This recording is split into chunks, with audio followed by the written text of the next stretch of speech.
These two grown men had never seen The Simpsons. How the fuck's that even happen? We're two grown men on a mission now, so buckle up and just strap in. Thank you for being a friend. Travel down the road and back again. Your heart is true. You're a pal and a confidant. These two grown men had never seen The Simpsons. It's America's barley basket. Welcome, everybody, to episode 48 of America's Barley Basket. I'm your host, Nathan Folsebuck, and sitting beside me virtually is Marlin Wells. Hello, Nathan. Hello, Marlin. How's it going today? You know, can't complain. I got a hour-long massage earlier this afternoon, so I am loose as a goose. Oh, shit. All Look at this limbered guy. up, all oiled up. Man. Who knows? I'm a real loose cannon. Should you go wash that shit off? I always need a shower as soon as I get a massage. I should have, but it was the first time at a new massage shop. Is that what they're called? Yes, massage shop. Yep. And I was like, do it? Can I take a shower? There was a locker room and stuff, and yeah, shit like that's always an awkward initiation process of kind of learning the ropes. Okay, here you go. Okay, now you get nude in a giant building because it was like a salon, so there's all sorts of shit going on. So I'm like, am I just gonna fucking Donald Duck it out here? What have there's robes? Okay, good to know.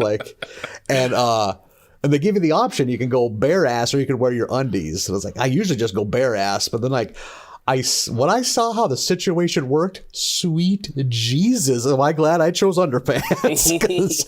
Why? What the hell kind of situation did they have going? So I assumed you would go right from the locker room to the massage table. Sure. That's what I assumed.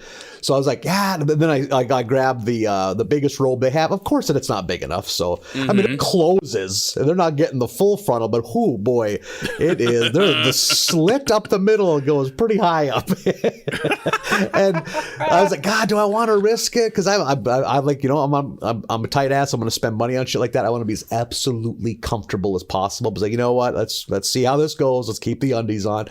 And then I realized you don't go right from there to the table. There is a waiting room where me and four other strangers all in robes sat like we're at a goddamn dentist office. And I realized when I sat, they would see the whole goddamn show. That robe was not covering anything up. So there would have been plenty of very angry Yelp reviews if I would have not been wearing underwear. Man, that's weird. The massage parlor I go to, which I haven't done in a long time. It's in the back of a van. One Continue. of those. Yes, it's in a Ford Sprinter van with curtains in the back window. They're also doing Uber Eats at the same time. Yeah, there's one in the back rubbing me down. The other one's delivering some hot wings. Like the one I go to, it's just like you go from the waiting room lobby where the desk is straight to here's where the massage is going to happen. The room. And then you just fucking get buck wild and throw yourself on the table and that's it. Is that kind of how it works? Like you go in there like, hey, I'll give you some time to get ready. And then they leave, you disrobe right there. You get under the blanket and then they come in. Exactly. Yeah, that's kind of, I prefer that method. I don't need the goddamn, all these multiple different chambers of weirdness. That's my favorite Harry Potter book. Yeah, I've never been in one that had so many different. Yeah, I mean, this place is humongous. Yeah, vaults. There's a lot of different shit going on. It literally felt like a doctor's office. Lots of different exam rooms, waiting rooms, all sorts of shit going on. Turns out I was at the doctor and didn't know it. Yeah. I don't know how you are. I'm kind of a wuss when it comes to, I'm not in for any deep muscle, deep tissue, get in there and fuck me up massages. And I've never understood how people are into that. I mean, it takes all sorts. Do your thing. But I think I told her, let's go for a happy medium. Even the happy medium, there's a few times like, oh boy, I am real tense right now. Like, she is going for it. Like, so I can't imagine when they really fucking go balls to the wall. But I think part of it is too, when you're fat, like when she gets into my lower back, she's got to push so fucking hard to get through the, you know, like the layers of lardness to get to the muscle, that she's just, you know, about ready to puncture my skin at that point. She's got an elbow up on you with her fist on top of it. Climbing on top of her desk and doing a Santon bomb to get through. One more time. Pulls out a folding table. What are you doing here? So yeah, I'm with you. Yeah. I got a massage in Vegas once and had just this huge Eastern European woman with like hands bigger than mine, like a real like Olga type who really just kicked my ass for an hour. And I came out of that, like, afterwards you feel good. It's like a hard workout, like, oh, this is awful, and then afterwards you feel amazing. So yep.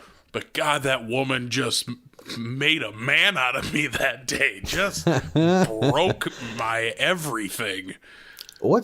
Are you secure enough in your masculinity to get a massage from a man? Oh yeah, that wouldn't bother me at all. Yeah. I had the option. They gave me two. I chose the lady. I don't know what it is. There's certainly nothing sensual about it, really, you know, like, and I was face down the whole time. For all I know, she could have silently tagged in a dude. I would not have known the difference, but the ref didn't see it, so it's not a legal tag. A lot of wrestling references in our massage stories.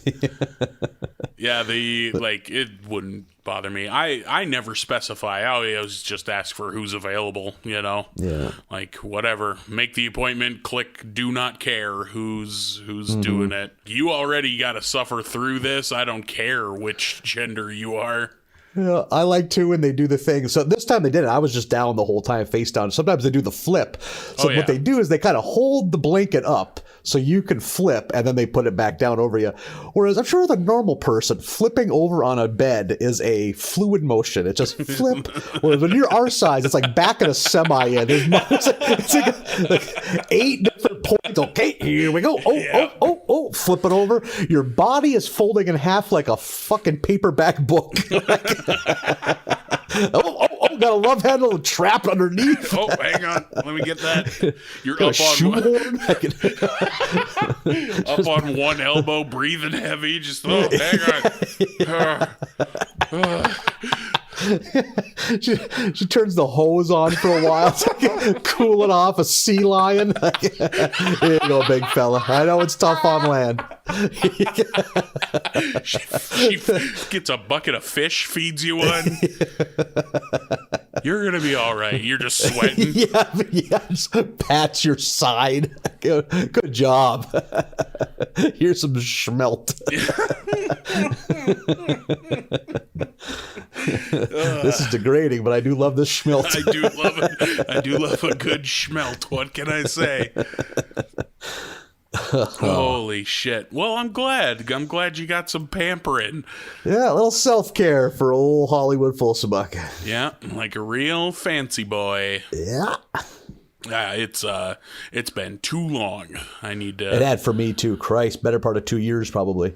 Like, I say that like, oh, I need to do that. No, what I need is to go to the dentist and get my teeth cleaned. Like, there's other things that should take priority over needing a masseuse or masseur now. What I want to do is somehow have it pop up in front of you, that fun little meme of the little girl going, why not both? Yeah, sure. There you go. Fair. Make a day of it.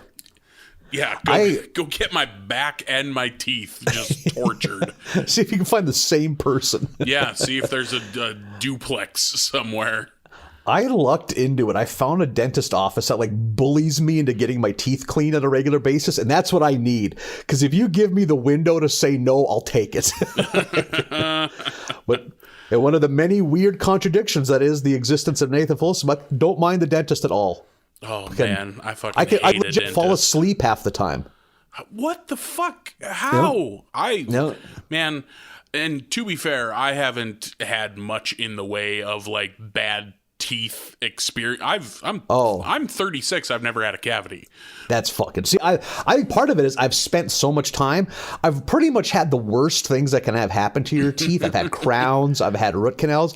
I've walked away from every one of them. So that's in my head with the dentist. What's the worst that can happen? You got to get a tooth fixed. There's a little bit of pain. You're not going to die. You're not going to have to call your mom, let her know, hey, we got some. I got to have a talk. You're a grizzled veteran. Nothing gets to you anymore. I can, especially if it's just a routine examination with a cleaning. Fuck, I'll sleep halfway through it. Man, yeah, not me. I am gripping the chairs. I am white knuckling the armrests. Man, yeah. I've also learned that I burn through lidocaine at a viciously accelerated rate. Like, so they're just sticking me full of needles of lidocaine. Like, oh man, and I'm a fucking weakling when it comes to pain. Like, you fucking rub a puffed Cheeto against one of my teeth too hard, and I'll be like, oh, no. My gentle gums. Oh, these marshmallows are too pointy. Like, yeah, that's... I had a filling probably just a month ago. Exciting news on the cavity front. They now use a laser, so they don't even need to dope you up anymore. Oh, well, Isn't that fascinating? Man, maybe it's been a while since I've been to a dentist. I gotta get in there. Apparently they got lasers now. They shoot your area with the tooth and with some kind of laser, and that somehow confuses your nerves. That they can do the filling with no pain. It was the weirdest fucking thing. I was like, wait a second, that was the filling? Like, yep, you're done. I'm like, no shit. I think I found my new drug. Can anyone buy one of these lasers and just spend a weekend confusing my nerves? Or just put it directly in the middle of my forehead and set it on auto blast. Get a real homegrown laser anxiety cure here. Yeah, I was just gonna say this will cure these intrusive thoughts. Or make me a dullard.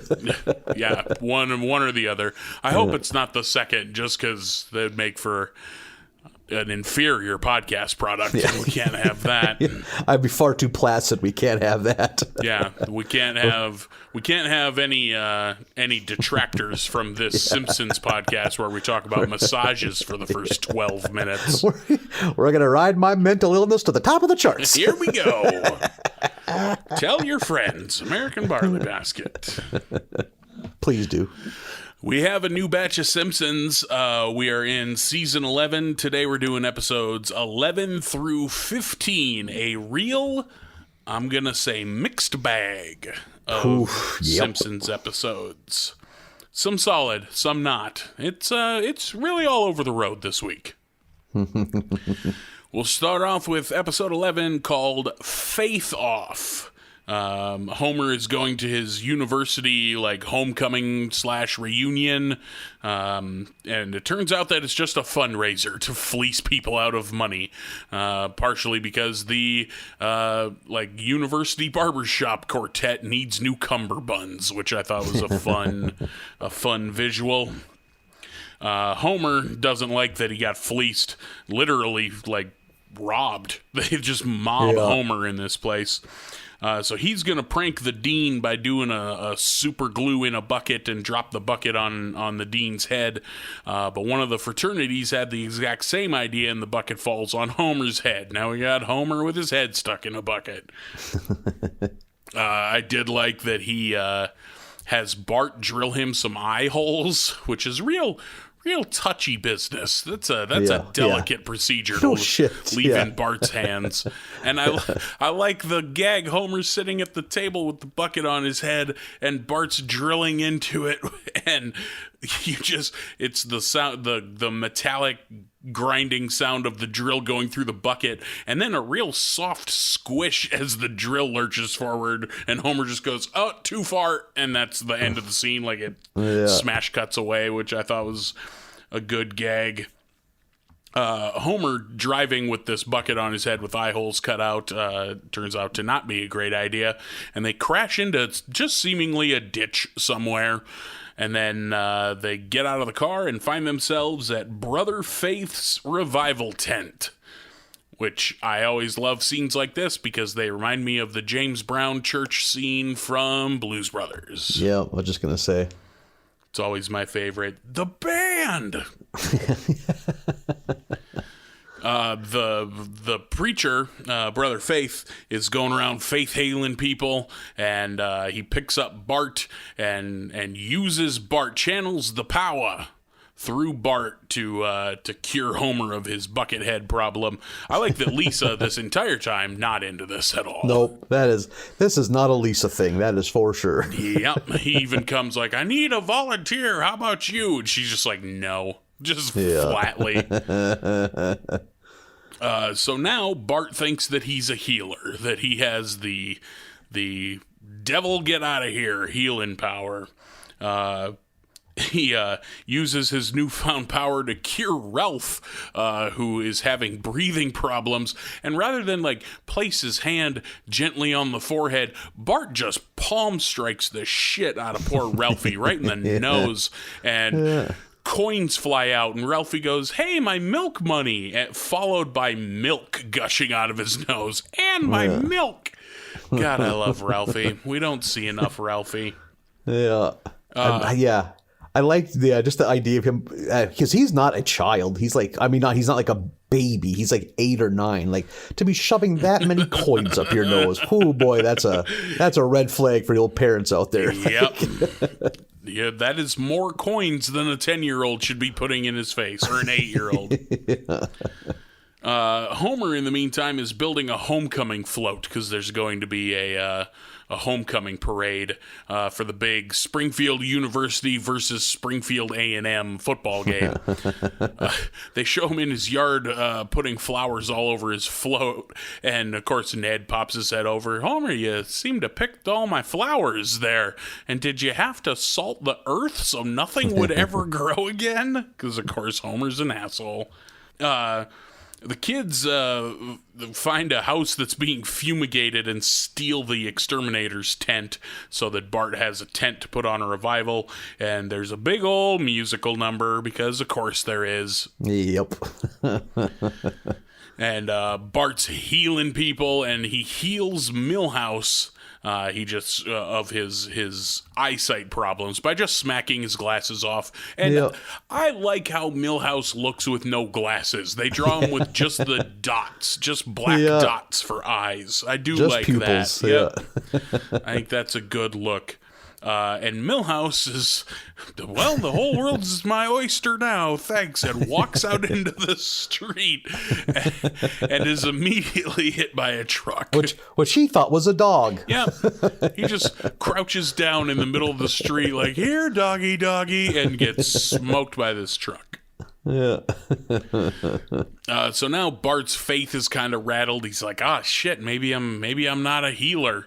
Or not even maybe. He's pretty convinced that he's not a healer, which, you know what? Fair. We're at the college football game, and we get to halftime, and the parade floats go by, and that's when drunk Homer realizes, oh shit, I forgot my float, and he goes and gets it and drives out onto the field.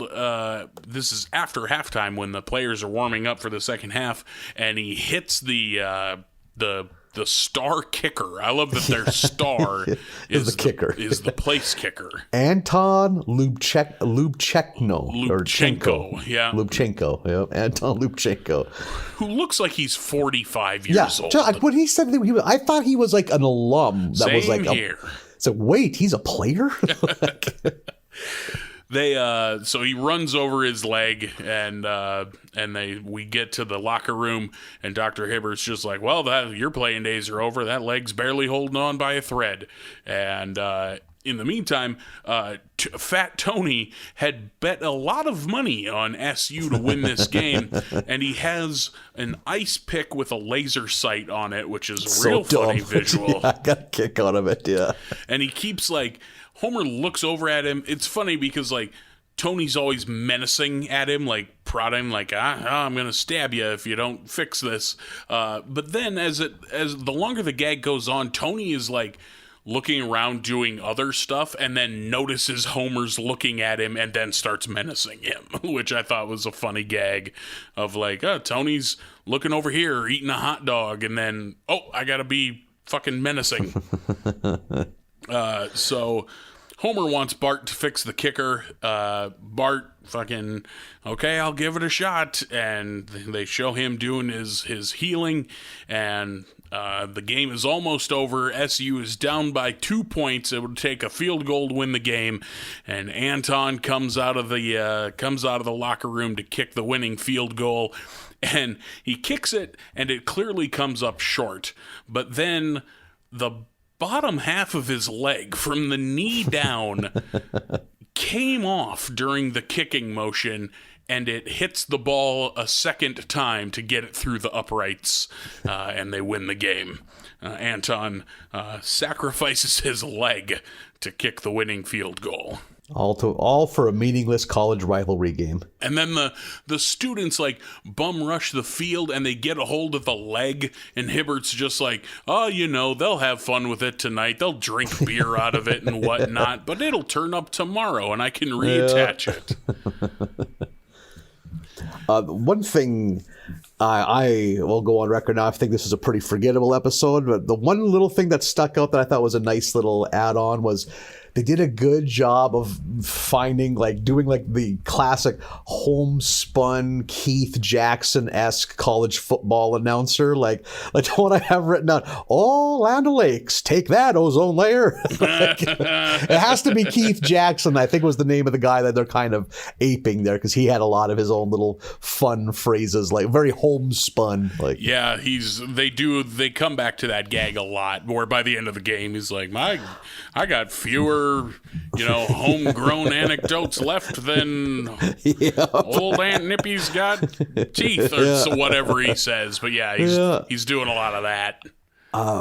And on that subject of coming back to something, why the fuck didn't they come back to the dorky roommates? There was so much potential for fun. We just get that little introduction. Yeah, bring the nerds back. Yeah, they get a couple of jokes out of them at the reunion there, but not much. They didn't stick around with them. I did like Brother Faith, voiced by Don Cheadle, of all people. No shit, man. This is like a pre-fame Don Cheadle. Yes, for sure. I mean, this came out in Boogie Nights era Don Cheadle. Right. This just came out being in a recognizable. Yeah. Kind of, I guess by 2000, this is Don Cheadle. And so they probably recorded it in 99. This is just him finally kind of getting his just due. Yeah, he'd have been in, Devil in a Blue Dress and Boogie Nights by then. But that's about it. I think a young Don Cheadle was a small ancillary character in some random late 80s, early 90s Vietnam movie, Hamburger Hill, or I could be wrong, but I remember seeing a movie, holy shit, that's young Don Cheadle, way before he was a name. Yeah, it's certainly before, outside of the Marvel universe, which is probably what he's known for now. But other than that, it's Hotel Rwanda? Hotel Rwanda was probably his biggest starring role. God, he's one of those guys who's in a million things, but he's never the face on the DVD cover. Right. He's in Traffic. He's great. Dude, I was literally. He's so good in Traffic. I think it's him and Luis Guzman are partners. Yeah. In Traffic's Traffic is always an example of a movie I say it's really good that I don't ever need to watch again, because it's long and it's grim and it's just yeah. But it's so fucking good. Gripping, I think, is a good adjective to describe Traffic. Yeah, it's one of those that's good, but I don't need to watch it again. I'm fine. I have a question for you. You did live in the dorms, right? Yes, for 1 year in college. Do you have any? Did you make any memories in your time in the dorms? Any cheeky shenanigans? We never got up to any shit, if that's what you mean. We never got up to any shenanigans, really. I met a lot of good friends there. We didn't really have much in the way of like problem kids. You know what I mean? There wasn't hellraisers and partiers. We lived on a pretty mellow floor. A lot of the football team was on our floor, and we're an all-male dorm. So, like, the football players, especially in the first half of the year during football season, are as buttoned up as can be. They're not causing trouble because they don't want to fucking get kicked off the team or something. They're also working their asses off, too, you know? Like, exactly. Doing two-a-days and going to school. So yeah. Like, I'm sure you have friends that try to play or did college athletics. Anyone that says student athlete, like, they talk about, like, it's a joke. Like, there's, like they say, it's not possible to have a demanding major and be a student athlete because the coaches ask too much of you. Like, there's too much of your time is spent with the sport where it's like, because they always talk about, you know, like, we can't pay athletes, the sanctity of the student athlete. Bullshit. The reason they're all fucking, you know, pottery majors is because they just find you something you can get a degree in. Yeah. So it's like, hey, this will be low maintenance. Like, especially if you're getting any manner of scholarship money. Like, you think they're gonna, you know, fuck up the thing they're paying you to be here for just so you don't flunk civics? Like, come on. Yeah, it's a joke. Speaking of jokes, could have used more of this episode. I'm going to go on record, not a fan. I remember when it was over, I was like, that's it? Like, Jesus, that was just... It didn't insult me as much as that Mel Gibson one from episode 1 of this season, but it was just like, fuck, that was a dud. It is, it didn't do anything for me. It went by quickly and without remark. Like, there was like, it's easily the one I took the least amount of notes for. Yep, I have 3 notes, and one of those notes is, dear Lord, that was a forgettable episode. Yeah, it was, I don't know, it was cool to see the nerds again, and that's about it. Yeah. Oof. Well, let's see if we can strike gold with the next one. It is The Mansion Family, which starts off at like a kind of like a Springfield City award show. Is that how you would describe it? Yeah, it's an award ceremony for the residents of Springfield. Like, it's like very ritzy for like, which is not what I thought it was, because as they're walking in, the marquee says Springfield Pride Awards, and I kind of girded myself to be like, oh, how cringy is this going to be as far as gay jokes go? I didn't even put 2 and 2 together. Yeah.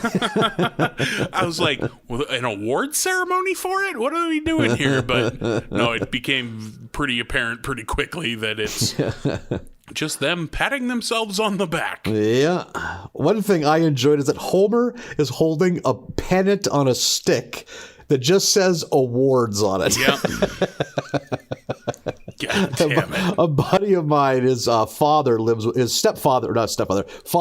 lives with him, and he's just like an old man who just wakes up, cracks a beer, and watches sports from as soon as he wakes up to, like, doesn't matter what it is. He doesn't really have a favorite team. It's just, he just likes, always talking, I need to give him a pennant that just says sports that he can wave. Go sports. Yay, sports.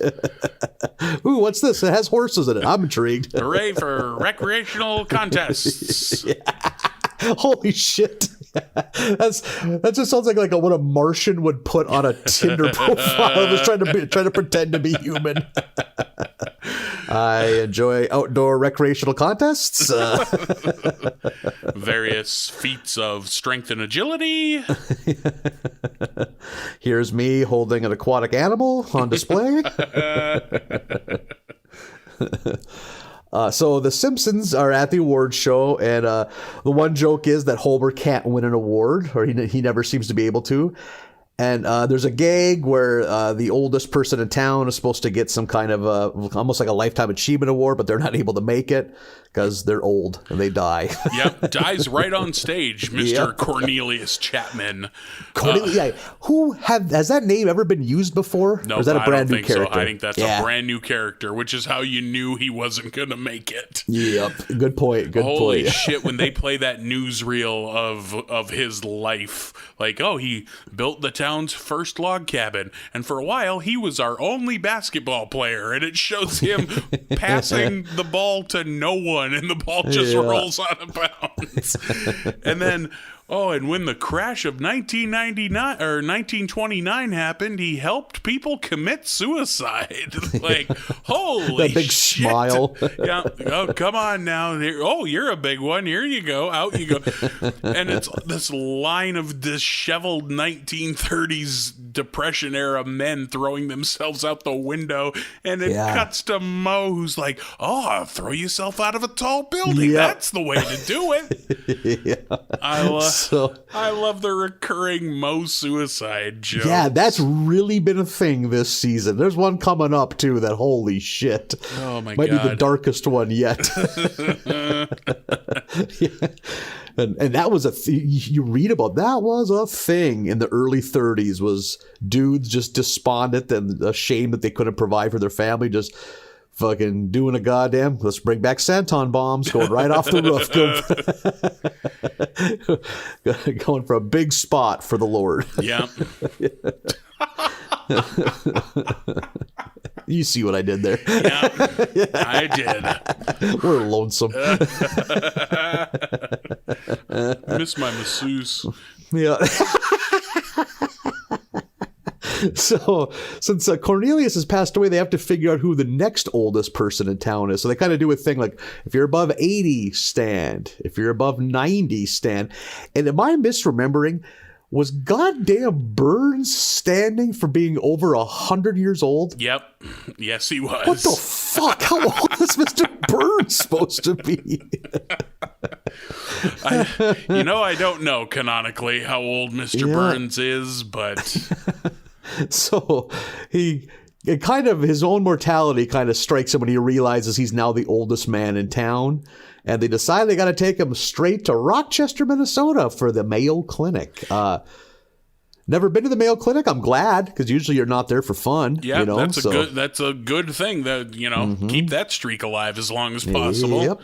But yeah, that was one of those things like living in Minnesota, like, they said I know that place. Yeah, exactly. Hey, that's close to where I'm from. Yeah. When I was young, like a kid, anytime, it was so rare. I remember some forgettable sitcom where someone was breaking into a lady's house and she got the drop on him, but she didn't have a gun. She just had a hair dryer. She pretended it was a gun. That was the gag. I remember she says, "Don't move or I'll blow a hole bigger than North Dakota," or something like that. Like I just remember clapping like a fucking seal. Like, hey, yay! That's home. So this is one of those things where like they just need to do it to advance the plot. It's like, we need someone to take care of things while I'm at the Mayo Clinic. So for some fucking reason, Burns decides Homer's the man for the job. Because he's due for a win, really, his whole reasoning. It's so fucking dumb, but I don't know. I'm for it. And of course, Smithers is like, what? But Mr. Burns wants, Mr. Burns gets. So Homer is basically in charge of the Burns empire while Burns is getting prodded by the Docs and Mayo. And of course, Homer and the fam. Well, Lisa and Marge try to kind of, take care of it. They want to be mature about it, but Homer's just a complete goddamn animal. Fucking got to drive a lawnmower in the goddamn house and is just losing his goddamn mind. Yeah, breaking shit.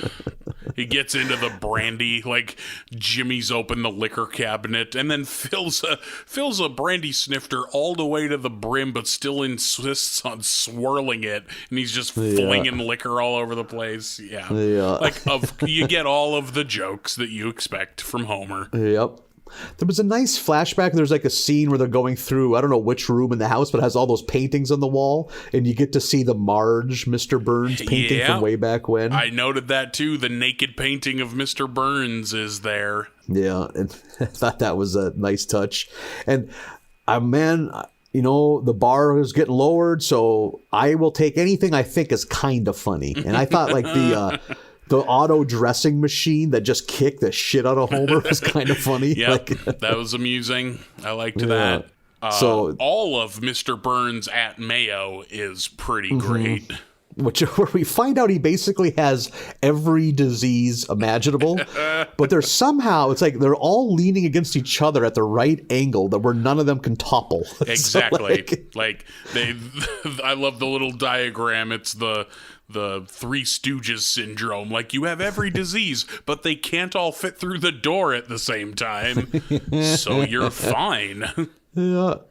God, and he's like, oh, great. When they go to take blood from his arm and they stick the needle all the way right through. Yeah. Holy shit. I was dying. The doctor's just like, oh, it's like stabbing meringue.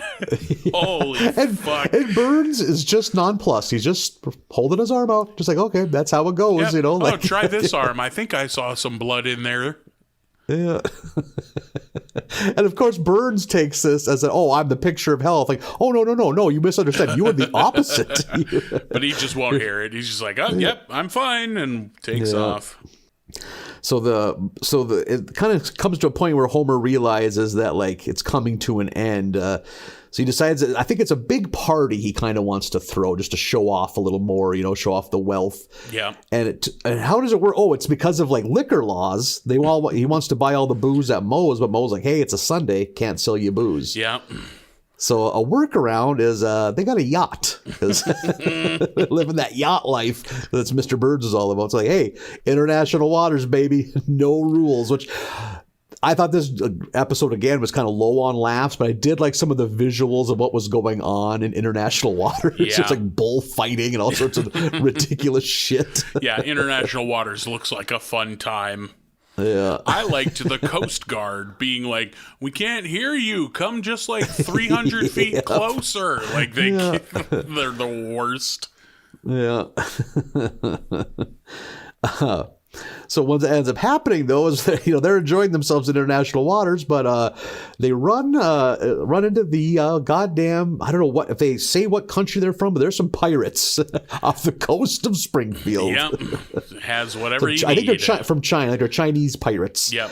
And, and Homer begs for help from the Coast Guard, and they like, LOL, no thank you. Because Homer, of course, was an asshole to them earlier. Kind of Bart, too, really.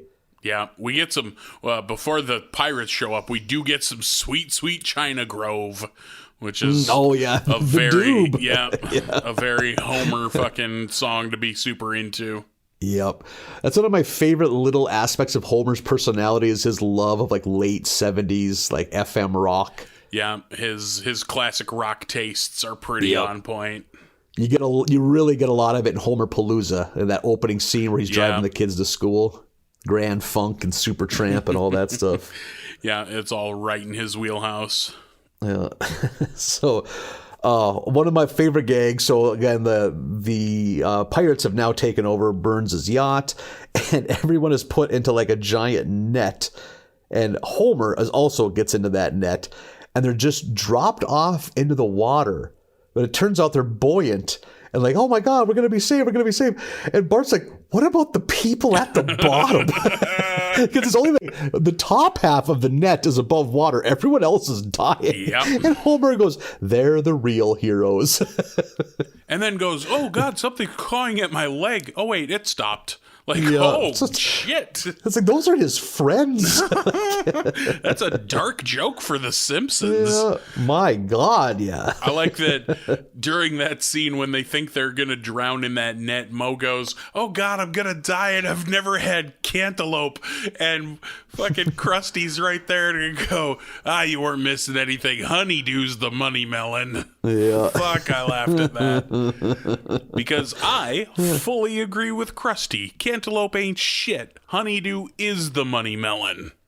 Neither those type of melons, if they're in a fruit salad, I eat them, but they're just like, they're the lettuce of the fruit world. They're the filler. Yep, exactly, yeah. They're just what you're pushing past to get to the pineapple and cherries. I mean, in like a fruit cup, like a good fruit bowl, yeah, kind of. The melon is kind of there. What is it? Cantaloupe and muskmelon are the same thing? Just I people think use so. different words? Yeah. Yeah. Because growing up, we always called it muskmelon, but then I've learned that's not what everyone calls it. The honeydew second to only the watermelon in the melon family. I'll sit and eat an entire watermelon if nobody will stop me. Watermelon's good. Yeah, and you could throw down a watermelon because it's fucking almost all water. Yeah, Like, it's just water and sugar. Like, if you dehydrated the guts of a watermelon, I bet you'd be shocked with what the results are. Like, It's the size of a raisin. Like, yeah. yeah, It's all seeds and water. there's probably a reason why, like, it's one of few fruits you can't buy dehydrated. Oh, good point. Yeah, because it would be an impossible task. Like, so Homer is now they're saved, thanks to the floating on the corpses of their dead friends. Yeah. And he kind of realizes that they didn't even enjoy the being rich, which I think is supposed to be like a moral lesson, but it just leaves Homer being pissy. Yeah, he's just bitter and resentful. It's like, if I can't dream of being rich and having all my dreams come true, what can I dream of? Yeah, and then pretty immediately he's like, over the end credits, like pounding the floor, like, damn it, I want to be rich. Like, he immediately turns on it again. Yeah, it's because he's fucking dumb. Like, kind of, at least it was enjoyable, dumb Homer. But man, this episode did nothing for me either, dude. Yeah, we got some good Burns gags. You know me. Like this. This satiated my fucking Burns lust pretty well. So girded your Burns loins. Yeah, and I like, man, that Cornelius fucking newsreel in the beginning at the awards show really got some fucking laughs out of me. But yeah, and once it was like, this was one of those episodes for me that like I was like moderately enjoying, and then the turn of them going to international waters was too much. You know what I mean? Mm-hmm. Like, it was like, oh, we're doing this now. All right. Yeah. I don't know. The whole the pirate angle didn't get a lot of laugh. There's like, I don't know. And there were jokes. They were trying, but nothing landed really. Like, yeah, not much for me there, but it was fine. We got some Burns. I can't. As few and far between as the Burns appearances are, I'll take what I can get. Episode 13 is Saddle Sore Galactica. This one I enjoyed considerably more. Yep, this is definitely a step up. We start in the music room. A lot of dialogue out of the music teacher, which is not something we often get. To the point I was like taken aback by his voice. I'm like, I've heard this voice so little. Yeah. I was like, is this what he sounds like? I don't. Yeah, I had the same thought. It may have come up on a previous podcast, but have you, in your school days, did you ever do many like school group trips, like a band trip to compete, or FFA or DECA, or? Yeah, a lot of FFA trips, a lot of 4-H and FFA trips, but that was about it because I didn't play any sports or anything. Yeah. Did you were you part of like the the hierarchy of your school's FFA? Like, did you have a title? Were you a secretary or a treasurer or I was president, vice president? I was president my senior year, and I think secretary the year before that, if I'm not mistaken. Isn't there a fifth title too? Like, there's president, vice president, secretary, treasurer, and something else? Parliamentarian. Parliamentarian, yeah. I was like, that's what I'd aim for. That sounds like it involves a silly hat. It should, but really all they're there to do is to, like, know every rule of parliamentary procedure. You don't want that position. Nothing cooler than that. Yeah, exactly. Man, you combine that with those purple corduroy shirt jackets. I can't believe guys were getting more puss. Or in the case of my FFA, more dick, because it was almost all women. Really? Yep. At least I think it was the grade above me had a stranglehold on like most of the FFA positions. Huh. Yeah. Because I went to a few FFA meetings. Mostly because there were door prizes. I was not committed to the cause of FFA. I remember I won a $15 gift card to Pomida, which is a poor man's Kmart, and I bought the Fun Lovin' Criminals CD. Oh, nice! Was it the one with Scooby Snacks on it? Hell yeah! It sure was. God, that song fucking rips. I love that song. They were a weird entity. I don't even it's like, what genre even were they? Because there was kind of some rapping in it, and man. Yeah, I don't know. I think if they got played on like a general purpose 90s station, I don't think they would look out of place. Like, I think you could play Scooby Snacks next to fucking Matchbox 20 and not get an eyebrow raise out of me. Yeah, they would be on like the 90s adult, like the whatever the 90s version of a classic rock station is. Right, but then they have some songs like, fucking King of New York is just a hip hop song. There's no... Yeah, that's the one that came to mind when I was like, that's not a rock song at all. Yeah. No, yeah, they're a little all over the road. I need maybe like 5 of their songs, but the 5 that I love are fucking great. Yep. And I remember with them too, like I bought that CD and like, oh, this just ain't for me. And then later in life, I remember a buddy of mine moved to New York. He's like, there's people here that love these guys. Like, no shit. Huh. And then I kind of revisited. I'm like, I get it. They kind of had their own thing going. Like, I played a lot of fun-loving criminals working in the titty bar. So no shit. Yeah, really? A lot of King of New York and a lot of Scooby Snacks. I had never would have guessed in a million years that was something that people remembered enough to put it on their naked dancing playlist. Oh, it wasn't always up to them. I had some freedom to do my own thing. So that you do have some artistic license. Yeah. Yes, I have creative control, like Hogan in WCW. Yeah. So let's say on an average night, what percentage of the music playing is your choice, or what percentage did the dancers request from you? Well, the music selection fell into 3 categories, and three pretty even categories. So like 33% for everything. There was strictly me. There was dancers who want to request every song for every stage set, and there were ones that just give you a window to hit. Like, here's 5 artists I like, play stuff like that, Oh, interesting. And it was about a third. A third didn't care. A third were way the other way and wanted to fucking meticulously choose everything. And a third just wanted you to hit a window. So no, that's bravo to the women that would dance to just whatever you're like. That's a bold. That's putting a lot of like responsibility in your hands too. Like. Well, and those were the smart ones, because what I'm going to pick as the DJ is what I think the crowd will like, and like if the crowd's having fun, the crowd spends money. Yeah.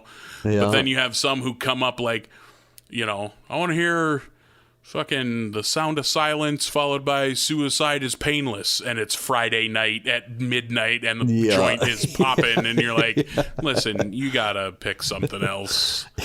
Here, I want to hear Tim McGraw, Don't Take the Girl. Just play the 5 saddest Kenny Chesney songs on a loop. Yeah. It's like, you realize it's like the money making hour, right? And you're gonna bring this whole party down. Yeah, I'm just gonna say, you want something up tempo. Yeah. You realize we're coming out of a Rage Against the Machine. Oh, you don't. You're gone. You don't care. Okay. Yeah. Right. I'll go sniff some glue in the parking lot with my boyfriend. Well, you have fun. I'll see you in 10 minutes when you should have been on stage 5 minutes ago, because that's how that always goes. Like herding fucking cats. No shit. Interesting. Oh, man. Yeah. There were always problem children. And from what it's been a long time since I've been in a strip club. Are they chilling out in the back area, or are they working the floor? And then it's like, up next is Buttercup, and then does Buttercup like just haul ass across the bar and like take those steps up the side of the stage, or are they like behind the curtain somewhere? So the way it should go, provided that they're not back in the dressing room, which sometimes they have good reason to be back there because they're getting ready. Sometimes they're fucking lazy, so they hide in the dressing room and don't make any money. So whatever, it's their own fucking fault. But if Buttercup is a diligent worker, she would be out there working, hear her name and realize, okay, I'm up after this song, and then at the club I worked at, she would come to the DJ booth, and a security employee would escort her to the stage, and then she would, like, the stage had a little, like, just wide enough for a person to fit up, little back steps, and then you came through the curtain onto the stage. Okay. So we're speaking of curtains, we're getting a peek behind the curtain of the always fascinating adult dance industry. It's one of those things, like, I worked there so long and everything became so normalized that, like, I don't think I have any good strip club stories, but for the layperson, that is absolutely not true. No. I remember talking your ear off for like 3 hours about it. It's not even the interesting story. I just like how the day-to-day operation of a strip club, because it's an interesting fucking profession. Yeah, you just want, like, what's his fucking name? Brian Summers, or who hosts How It's Made. Yeah, that's exactly it. Like, how does Unwrapped. taxes work? You know, like, what's the scheduling like? Yeah, like, when you told me that every stripper had to be there at Friday for the lunch buffet, I was like, that's fucking insanity. Like, who is the clientele? Like, oh man, I just ate my body weight in Salisbury steak. Oh man, I'm sure aroused. Here we go. Yeah. Hey, you want to work Friday? You want to work Saturday night? You gotta work the fucking dirty shift. You gotta be here Literally shaking and titties figuratively. at 11 a.m. Oh, that's so fucking gnarly. Holy shit. That was a fun place and good food. So it was. Yep, I've always heard food was good. Yeah, I enjoyed those Friday. Like, you developed a real, we've seen some shit in this foxhole camaraderie with all the employees, but the buffet employees in particular. So we are getting real into narrowing it down. Where is the buffet set up? Like, how close is the steamy food to the stage? Oh, probably 50 feet. Like, it's far away.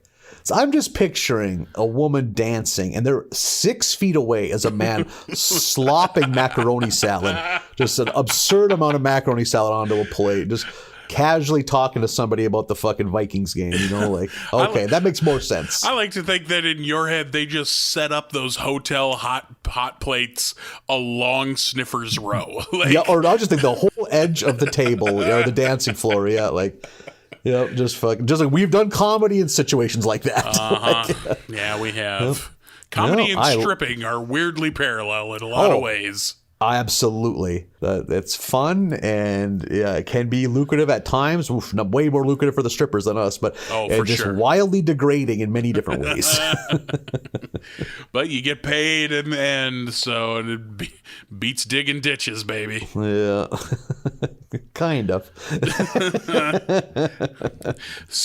So the music teacher is talking, which we don't hear very often. And I like that there's a brief joke. Ralphie goes, "Wait, this is band?" And he's drawing a kitty on his drum with a crayon, which is adorable. Such a fucking adorable move. Yeah. He's a little touched. He's such a precious boy. Lisa is trying to convince the music teacher that they can't just do Stars and Stripes forever again. They gotta zazz things up a little bit here with their music selection if they hope to win the elementary school band contest at the state fair. And the music teacher kind of eventually just gets browbeaten, just relents, and is like, okay, fine, we'll do something different. It's not like we're going to win anyway. Kind of at the behest of this weird 1950s child who shows up out of nowhere. Yeah. Because Lisa's really, really hammering the music teacher, wanting to switch up their musical selection.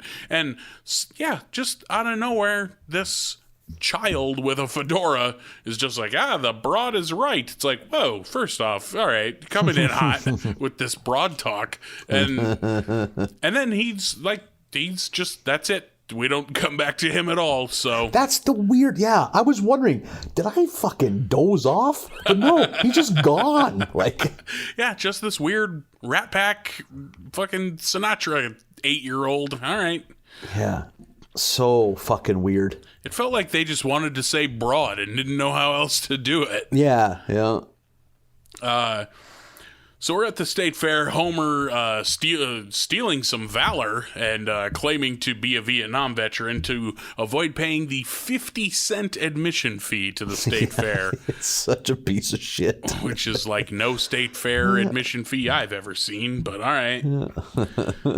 I like that Marge is immediately taken in by all the gadgets and doodads and like they're like as seen on TV level products that are there. Such as the Omnigogs, to prevent yourself from taking an eye out with the rubber band the newspaper is wrapped in. That made me laugh. And it also made me weirdly nostalgic for like the off the main drag booths at a state fair. Yeah. Like guys that selling random shit. That shit that the dads go look at, because they don't want all the noise of the rides and the games and shit. Like, I forgot about that. That's a big chunk of the fair is shit like that. And I haven't been to the state fair in a long time, but in my experience, that shit is almost all agriculture related, and I want this kind of junk. This kind of as seen on TV garbage. I hadn't been to the state fair since I was like in my early 20s, but I went 2 years ago because I think Weezer played that's a pretty good get for the North Dakota State Fair. Yeah. And also $50 flat. That's a fair. Like nowadays there's over $50 in horseshit fees alone taped onto any concert tickets. I was like, God, we got to go see that. And it was a state fair. It's always late July, hot and muggy as balls, and crushing BLs or MLs or CLs from noon on up. So the show was wrapping up. I had a good time, and it hit me. It's like started at my toes, every muscle from my toes to my rib cage started to cramp up. And it was just like, holy shit, I'm gonna have to call a goddamn ambulance. I'm not even joking. Like, if I stop moving, I'm just gonna be done moving. You're like a shark. Yep. I remember walking to the car, like this weird robot straight-legged thing. I was with a buddy of mine that at that time I hadn't spent much time with for years. Like, Joey, I'm going to need you to do me a favor. You're going to have to go to that gas station because once I get in this car, I ain't getting out. I want you to buy me 6 32-ounce Gatorades. And I basically had an IV of Gatorade going through my system, and I pissed so much. And I also pissed out in broad open parking lot because there's no way I'm going to hide it because just fucking pull over the leg of the basketball shorts and let her buck. Holy shit. It's like, call the cops. I don't give a fuck. This is a legit medical emergency. Call the cops. Maybe they'll get me some medical attention. And I drank enough Gatorade that I somehow drove 85 miles without cramping up. And I remember when I got out of the car, every muscle blew out and cramped again. I was like, by God, I was like John Henry trying to outrace the machine.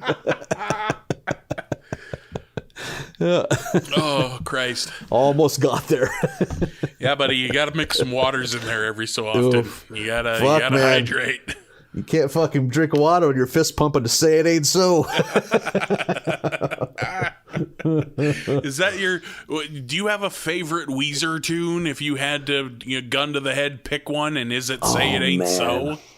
God, that Say It Ain't So is pretty high on the list, but I don't know. I don't like Say It Ain't So. Oh, no shit. Have. Yeah. Or Sweater Song. I don't like either of those. I'm not a huge Weezer fan, though. I like Dope Nose a whole bunch. Dope Nose is a catchy song, and it kind of gets forgotten. Yeah, that's the one for me is Dope Nose. Like, I'm like a lot of, especially the older Weezer fans. For me, it's the first 2 albums, and then the next 10 could be collapsed into a good greatest hits. Sure. But like, I don't know, there's so many. I love Good Life off of Pinkerton, Pink Triangle, El Scorcho. I also love, God damn it, there's a non-single off, the couple non-singles off the Blue album that I fucking love. Of course, the name fucking something has surf in the title, but of course I can't think of it. So you do clearly love it a lot. Oh yeah, the first 2 Weezer albums are fucking yeah. But the trouble is, I'm always just looking at, as a kid, I had just a little fucking stereo beside me, and it was all track numbers, like track number 9, like you don't know titles, yeah. Yep, as I'm crushing NBA Live '95. I have very nostalgic memories of being a sophomore in high school, hustling home on the bus, playing as much NBA Live '95 as I could till my mom got home, and then I have to jump in her car and go wash dishes at the bowling alley for $4.25 an hour. Living the life, and it never got better. Yep, stacking dollars, buying more Weezer CDs. You peaked early. Yeah, oof. That hit close to home. Boy, that was the peak. That was the peak. I thought we were telling fun goofs. That is alarming. That may have been the peak. Oh, that knife was sharper than I thought it was. Yeah, some of us just live a long, sad plateau. Oh God. The band playing the state fair in Springfield is motherfucking BTO. Yeah.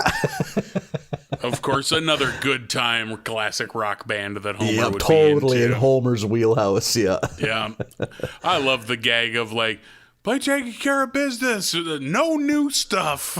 And then they start playing Taking Care of Business. He's like, get to the work and overtime part. Like he's so impatient. Not only like they played the song you wanted, but now he's got to browbeat them into getting to the part that he likes. Yeah, so ridiculous. And I like how much like the members of BTO, which was Randy Bachman, whoever, they got actual speaking parts. Like that was them. Like dude, they're like, good for BTO. Like what the fuck's going on in this batch? It's like fucking NRB. I mean, at least BTO had hits, Like, yeah, that's true. But I may have told this story, and if I have, please edit this out. Because my hometown used to have a classic rock fest. How great would it be if you have told the, because then all the listener hears is, please edit this out, and then whatever we talk about after this. And then just catch a little bit of our laughter, and we're back.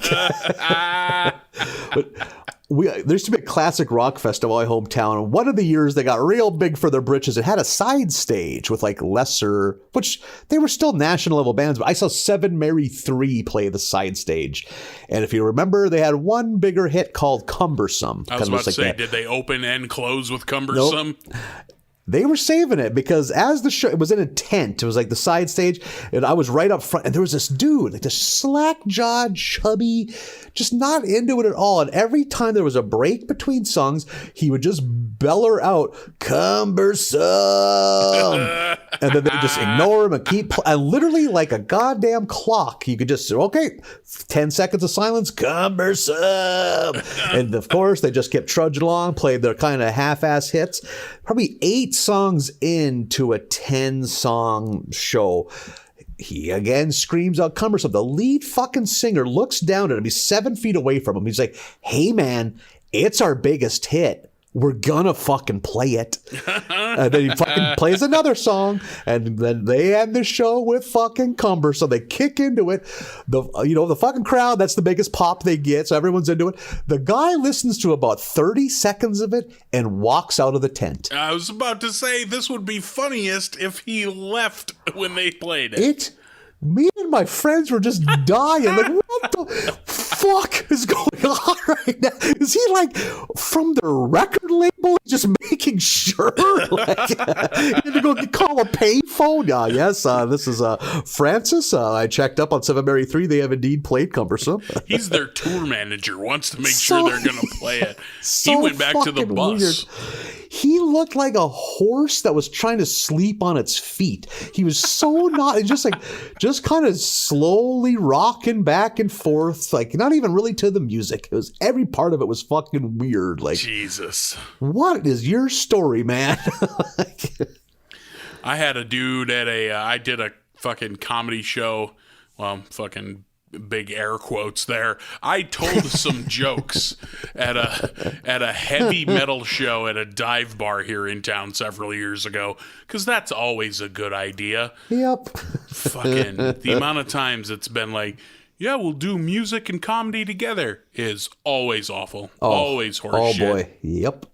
And just this like brutal fucking heavy metal music. Well, let's have fucking Doughboy go tell some chuckle fucks up there for a while first. And that's not going to be good in a shitty dive bar. And I'm up there and just dying, just eating my fucking shoes for 5 minutes.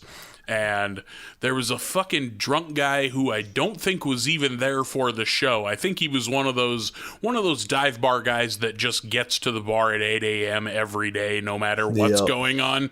And he stood 3 feet away from me, down on the floor, right up near the stage, and loudly and drunkenly repeated the last 3 words of every sentence I said. So I would be like, yeah, and then this happened. And he'd be like, and then that happened. What? Just this fucking echo chamber, man. This hype man that no one asked for. What do you think his goal was? I have no idea if he was making sure everybody else heard me, or if he was agreeing with me. That's what I wonder. And was he being an asshole, or was he trying to help in his alcohol-addled way? Like so many people that fucking shout shit at a comedy show, I'm sure he thought he was helping. They all seem to. But they did. It didn't seem mean-spirited. It just seemed drunk. Yeah. And about every 3 sentences, I'd be like, dude, shut the fuck up. Get out of here. Go lay sit down. You've been here since they opened, and it's 9:30 at night. Go home. I get that they cash checks here. So what do you think you're going to miss? Thank you for your patronage, but you need to leave. Oh, God, yeah. My go-to is always to convince them to go lay down in the bathroom. Just touch the linoleum with your hand. Feel how cool and inviting it is. You're going to sleep on a Florida night somewhere. Why not do it here? Yeah, it was a good time. Comedy's fun. It's a lot of fun.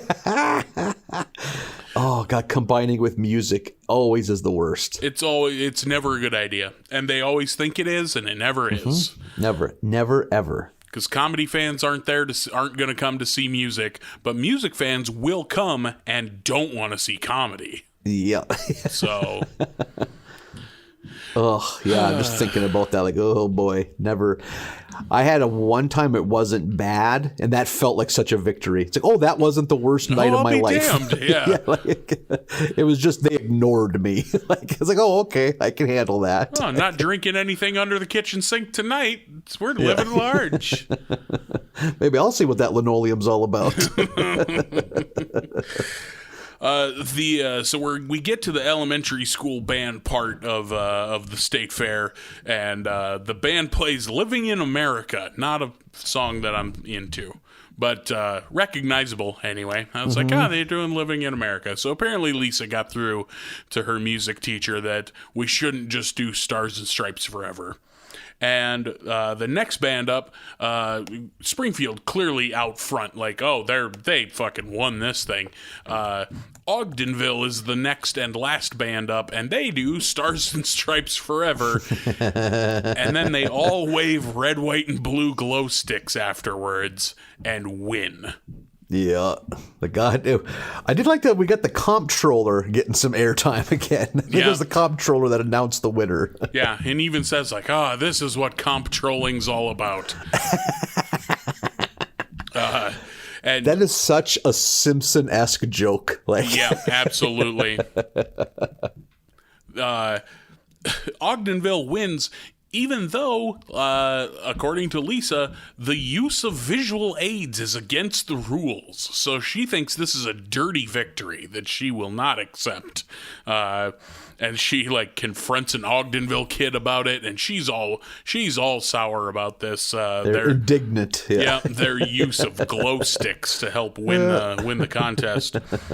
We go over to this fucking diving board booth, which I laughed real hard at. We see Duncan the diving horse.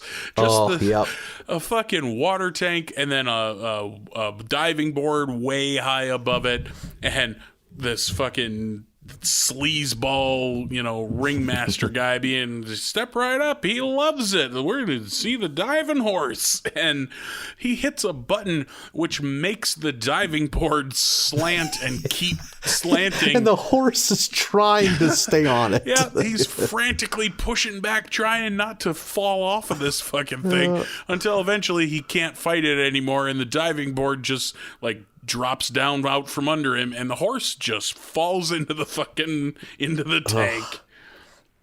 God, did I laugh at that. Yeah. And this was a thing at one time, was like diving horses. Get out of here. Really? Yep.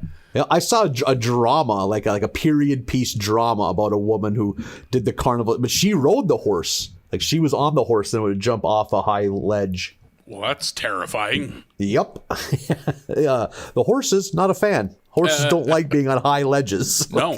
Or diving. Pretty much the entire procedure. Yep, they're not into any of it. Maybe they got a carrot at the end or something.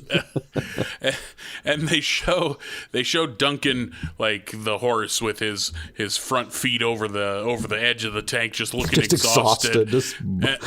Just in time for the sleazeball to be like, you want to see him do it again? And the harness, they hook up the harness and lift the horse up again. Yeah. And that's when Wiggum shows up and is like, this is clearly animal cruelty, and then waits a beat and goes, do you have a license for that? Yeah. And the sleazeball gets in his car and drives away, and Bart's looking at the sad horse hanging there in his harness, just like, we should take care of him.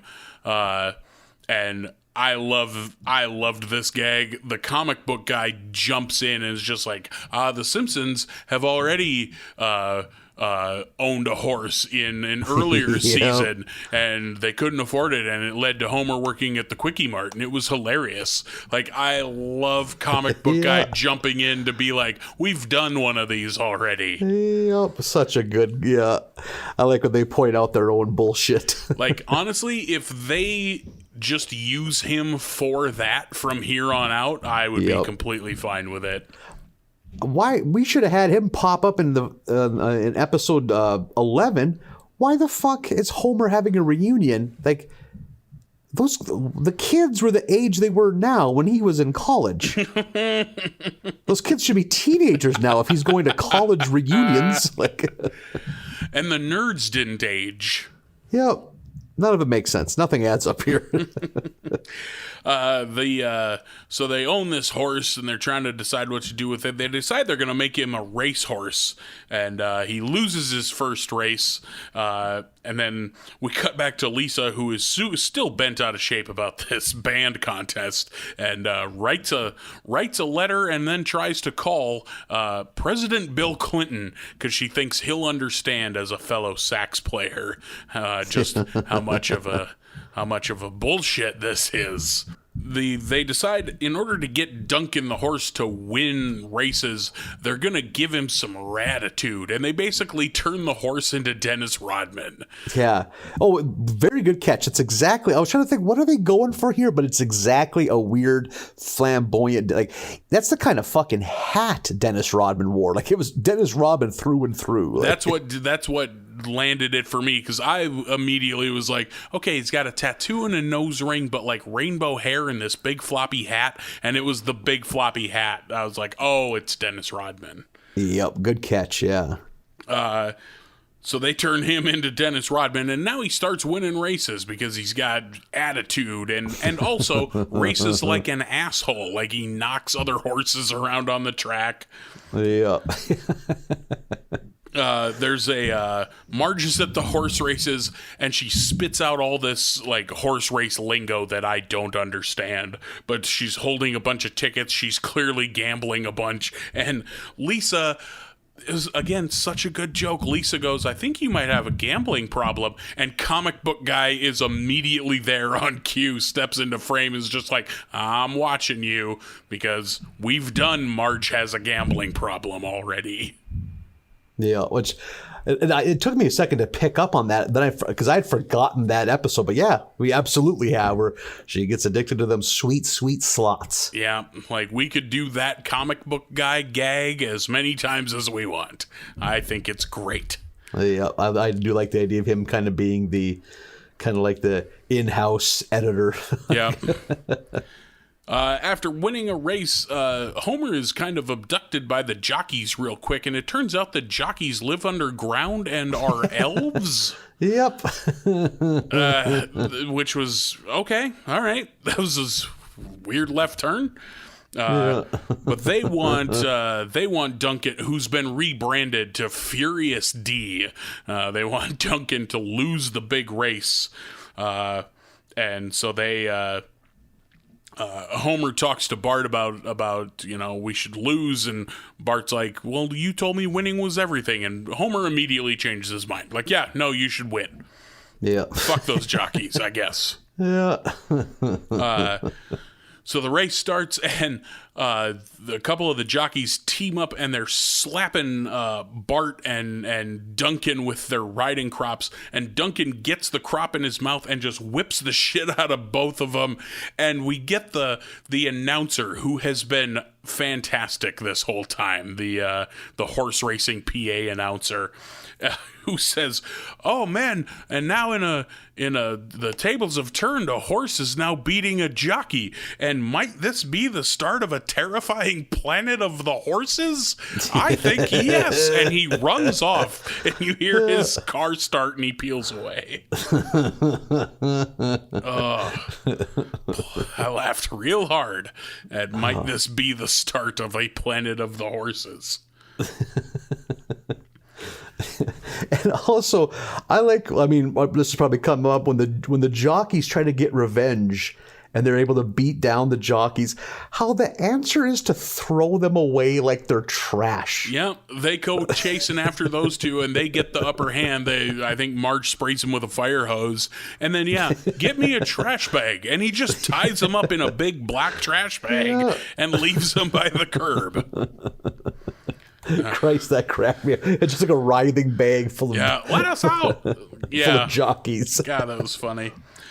And then we're back at home, just like, well, I guess that's over with. And Bill Clinton shows up because he had gotten Lisa's letters and phone calls and agreed that wasn't right, that Ogdenville cheated using glow sticks to win their band contest. And then there's a weird, so the lesson is, if you don't get your way, complain until you do. And Marge is like, that's a horrible lesson. And he goes, well, I'm a horrible president. And that's it. That's the end of the episode. Like, what a weird, all right, strange ending, I guess. Yeah, that's a pretty lousy lesson. Well, I'm a pretty lousy president. Yeah, like dunking on Clinton, I guess, which, whatever, I'm not some Clinton super fan, but I was like, you guys went way out of your way for this one. Yeah, they really but they were sad when Clinton was out of office, because boy, they really enjoyed their. Yeah, and he kind of At least it's not as often as they went out of their way to dunk on Bush before this. Oh God, good call. That was when the show was good too. That one really when Bush is their neighbor. The Dennis the Menace episode. Yeah. That's a pretty rough one. That was your Mel Gibson episode before the Mel Gibson episode came along. Good call. Very good call. Yeah. But I don't know. Yeah. I mean, this episode I think was a bit better than the previous two, but still didn't do a whole lot for me. But it was all right. I didn't mind that one. A lot of the carny shit and the fucking horse jokes got some good laughs out of me. Yeah. That scene with the horse was good. With the diving horse. Yeah. Is it Duncan? Duncan the diving horse? Yeah. Just how beaten down he looks. Who wants to see it again?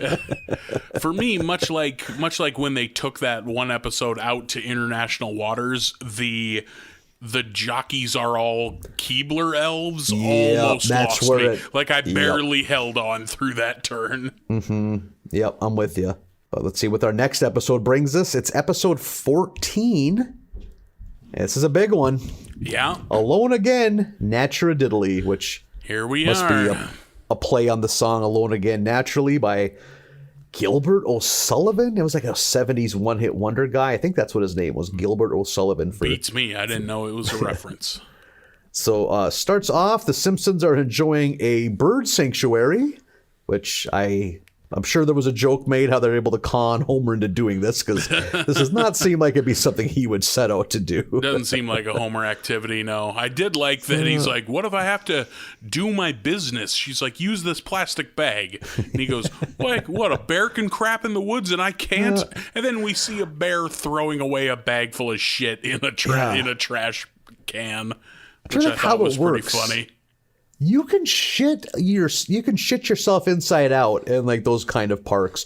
You just can't have your dookie paper laying around. You got to save your butt wipes. Do you have to bury it like a cat? Is that how it goes? Yeah. I would just shit in a river. Like there's something about like picking up spent toilet paper and putting it in. It's like, fuck that. I'm just going to hang. Shitting in a river, wiping your ass with salmon. I'm just going to scoot across a fucking grassy knoll. Like oh, it just seems so. I like how that doesn't seem degrading, but picking up or spent toilet paper would be degrading. Yeah, wiping my ass like a sick dog, that'd be fine. Dragging your ass across the carpet after shitting in a river is fine. Letting out a high-pitched bark. But picking up after yourself in a park, that's too far for you. Yeah, a man has to live by a code, Marlin. Yeah, the code ain't got to make sense either, I guess. The code of camp is full of contradiction. So the Simpsons are out enjoying nature until they discover there's a goddamn NASCAR track surrounding the bird sanctuary now, which I thought was pretty fucking... I mean, it was dumb, but I got a kick out of it. It was fine. Yeah, I was all right with it. Like, of course, Lisa is just not into it, but she's kind of outvoted, so they go to the NASCAR. And am I wrong? Is this the second race car episode we've had? I feel like we've discussed motorsports before. Definitely motorsports, because I had the same thought. Like, I don't know that it's the first... Maybe the first NASCAR, but we had something else with like motorcycle racing or some kind of car racing or something. Like, yeah, we for sure have done like monster trucks, and there you go. I think we touched on demo derby, but we might not have done like a true blue NASCAR oval track. I think you nailed it. It was probably monster trucks, because I remember delving in at that point talking about motorsports in general. I was like, boy, I have a tough time sitting through car racing, man. And this reminded me of it. Like, I almost wouldn't mind checking out one big NASCAR race in my life just to see the spectacle of it. But boy, that's a lot of sitting and watching cars drive in a circle. Not my thing. Yeah. But the Simpsons get into it. Not really Lisa, but like even Marge is enjoying it. But moms have that ability to make fucking chicken salad out of chicken shit. Yeah. Like, okay, we're here. Let's enjoy ourselves. And Homer doing Homer type shit. And turns out the Flanderses are also into racing. What is it? Ned says, "I just like all the safety equipment." Yeah, he's into the safety roll bars equipment. and helmets. Yeah. Which, yeah. Very, very Ned answer to that fucking question. And Maude just likes looking at the poor people in the inner circle, or the whatever that's called. The infield, I think she called it. Yeah. We get a look at Cletus, the slack-jawed yokel, and his inbred family. Making out with his sister, yeah. Yeah. So they're enjoying themselves, having a good old time. And then, like, the halftime show comes out, and it's, like, kind of like some cheerleaders with T-shirt cannons, which that's a very common thing to see at big sporting events nowadays. And I'm thinking maybe you're in the same boat as I am. I have never seen the joy out of a T-shirt cannon, because I know when I catch that T-shirt, it will not fit around one of my legs, let alone my torso. So it's just a cruel reminder. Yep, same here. I like the I want one certainly has never struck me, but I do have that same tenacity for the cannon itself. Like I want to shoot a t-shirt cannon is what I want. I have probably given out 15 t-shirts in my life where I've been given a shirt for some kind of promotional thing. It's like, oh, well, this is not going to ever fit me. So here you go. Free t-shirt, normal shape friend. Working at radio stations as long as I did. Waist deep in them. Let me tell you, people will fucking give you a baby if you offer them a t-shirt. Like, man, the people are ferocious when it comes to a free fucking radio station t-shirt. That's so baffling to me. You're standing on stage with a handful of them and people losing their minds. Dropping their infant so they can be in prime rebound position to try to pick up a t-shirt.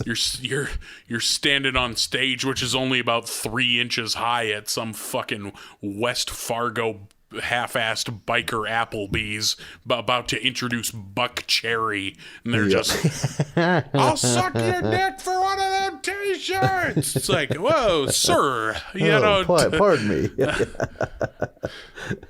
Like, I mean, okay, here's a t-shirt. I guess. Here's Buck Cherry, I guess. Yeah. So, Homer is very drunk and is now demanding a t-shirt because they're kind of done shooting off the shirt. So I don't think these people want t-shirts anymore. And Homer's like, hey, right up here, ladies. And I don't know what he uses. I don't know if it's lipstick. He paints like a bullseye in his very bulbous body. There's some very good sound effects as he moves. It's very liquid. Yeah, very gelatinous sounds. It's like a garbage bag full of beer.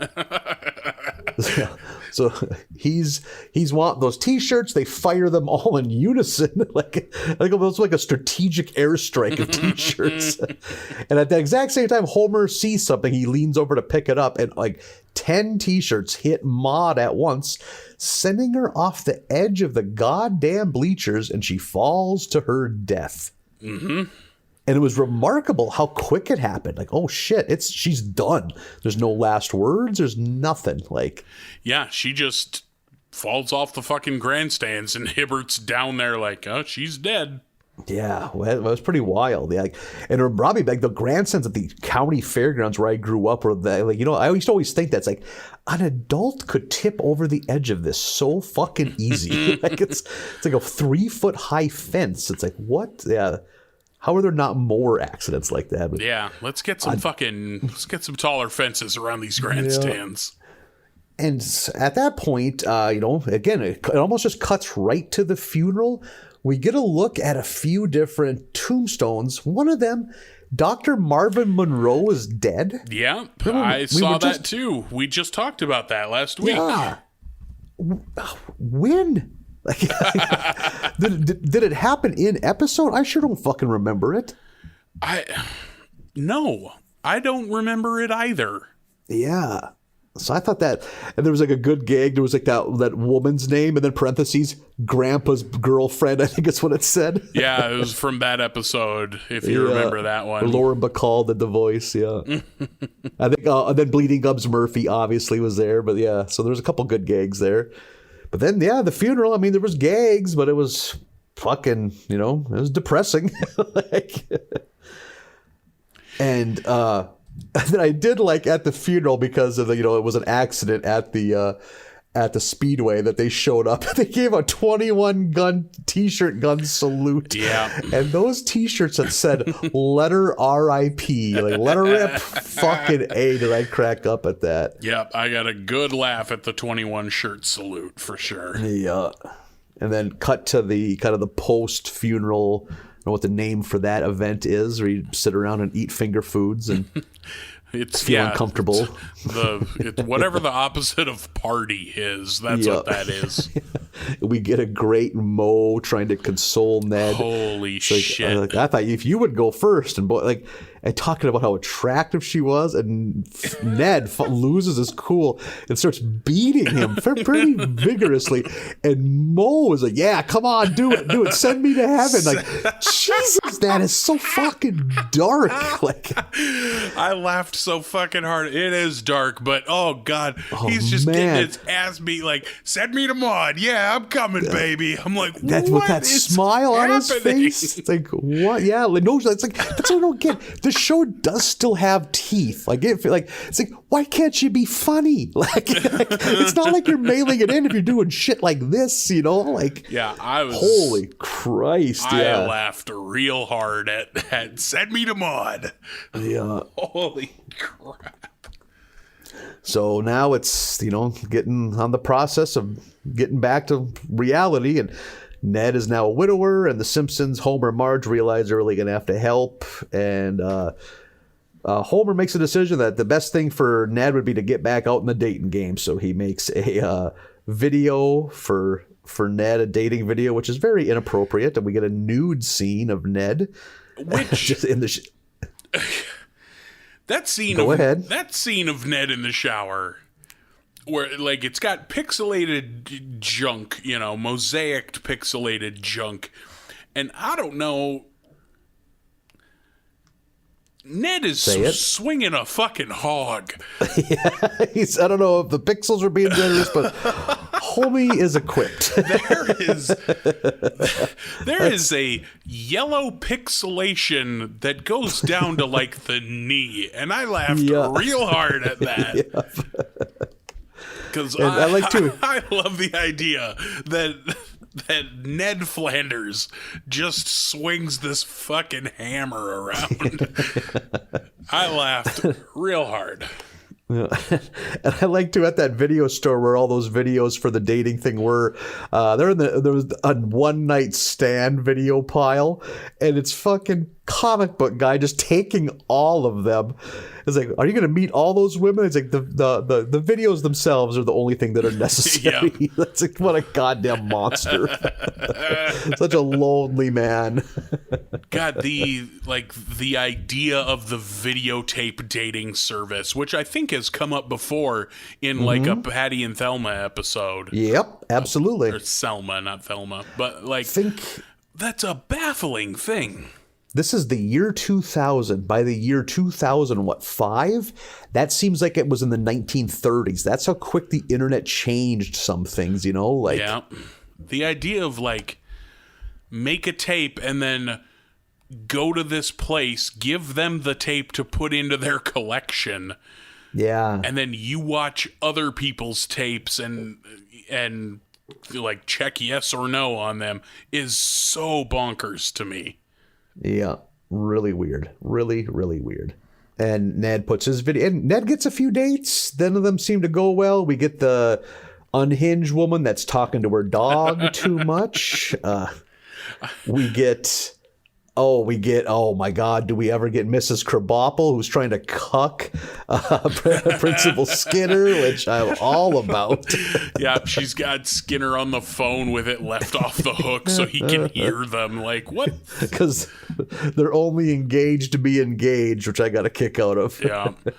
Why don't you hang up, Skinner?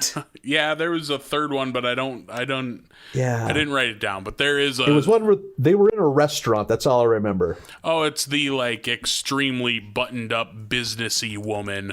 Oh, yep. Who, like, she gets a fax on her ankle faxer and is like, "Oh, we'll talk in August," and walks away. Yeah. Who was also, that lady was one of the Mensa members from like a season or two ago. Oh yeah, I think you are right. She pops up in the weirdest times. I wonder if that character even has a name. Probably. I bet every Simpsons character has a name. Even if it's like business lady, just like this comic book guy. But so none of this works, and Ned is kind of having a crisis of faith that, like, I know it's all, part of your grand design, but I just can't see any way that taking Maude can improve things at all. It's like, Jesus, this is getting fucking dark. And I did a little research on this episode. Also, in the original scripts, they really wanted a scene where Rod and Todd discuss their mom's death, but they said there was no way we wrote it. It just came out as incredibly sad and depressing. Oh, you couldn't make that funny? They really wanted to address it. Yeah, it's like we just couldn't find a way for it not to ruin the entire. I was like, of course. Yeah. Rod and Todd discuss their mom dying. Of course you couldn't make it. None of us would hold that against you. Yep. And one of the writers commented they got it to the point where it was a very sweet scene, but it was too difficult to go anywhere comedically after that. Like, no shit. Yeah, what are you going to cut to? Like, I didn't find this episode that funny, but I thought they did a good job of at least keeping it somewhat funny because, it easily could have just been like a major misfire. Like, yeah, all things considered, I think they did pretty good. They certainly did all they could. Mm-hmm. Yep. I mean, it's a risky move, man. Killing off a character, like. And I think especially a character that's a show that's this serialized, like in 11 seasons, like. Yeah. And other characters that have died, they hadn't been around all that long. Bleeding Gums Murphy's barely in this show before they kill him off. Yep. Basically one episode. Yeah. And Maude, she was around a long time. And I bet this is just because that voice actress left. Yeah, well, what I read on it is it was kind of like when that lady decided like, hey, give me more money, and the thing was, I guess she was Denver based, and she was flying into LA and was expected to cover her own airline tickets. So she's finally like, hey, like these plane tickets are getting I can't believe The Simpsons, a network television show, couldn't spring for more money for this lady. Yeah. So fine. And they're like right away, they're like, well, what should we do? It's like, well, we'll just get someone else that's local to do it. But then they're like, hey, do we want to try kill off a major character just to like see like if we could do it and like what directions we could go after that?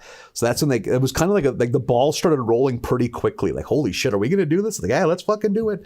And then they pretty quickly decided we're going to have an episode where we kill off Maude Flanders. And they did it. And this is a bit of a peek, into the future, but I guess they do have her come back in flashbacks, and it is the original voice. That lady came to an agreement where she would record her parts in Denver. Huh, okay. So we will hear the voice again, and it will be the original Maude given the voice. Yeah, because they certainly haven't had her in the show a whole bunch this season. And when she is, it's a pretty decent sound alike, but it's not the same. To the point I might not have noticed it. Or you'd eventually gotten used to it, Yep. Mm-hmm. So how the story goes right now, Ned is at probably his lowest point. Like he's given up on meeting someone new. He's mad at God. He says he's not going to go to church, but it's Ned. he can't help but go to church. I loved that scene when he goes from like, no, I'm not going to church. You hear me? I'm not doing it. And then it lingers for a second and then immediately cuts to him speeding in his car going, I'm sorry. Yeah. That was funny. And there's like a Christian rock band playing at the church. And Ned has a great line when he walks up. He's like, electric guitars? Does he say, did the dropouts overpower? I can't remember what term he uses for the churchgoers. Like, I don't remember either, but that was like funny. The idea of like the delinquents in town overpowering the church and taking it over. Yeah. So he goes in, that's a Christian rock. It's kind of starting off as not a very Christian song, but then it turns out that she's going to have a one-night stand with Jesus or something like that. And Ned is entranced. I think the voice is Sean Colvin, of all people, a very good singer-songwriter who did have one hit in the mid to late 90s. Sonny Came Home. Does that sound right? Yep. Sonny Came Home. Yeah. She's one of those artists I'm happy got a hit. Like, good for her.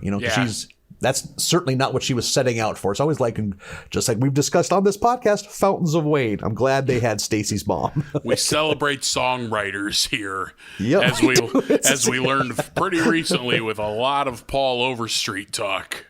Holy shit!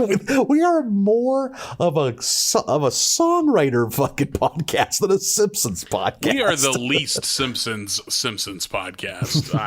I'm sure of it. I like that the Christian rock band is named Covenant with a K. Yep.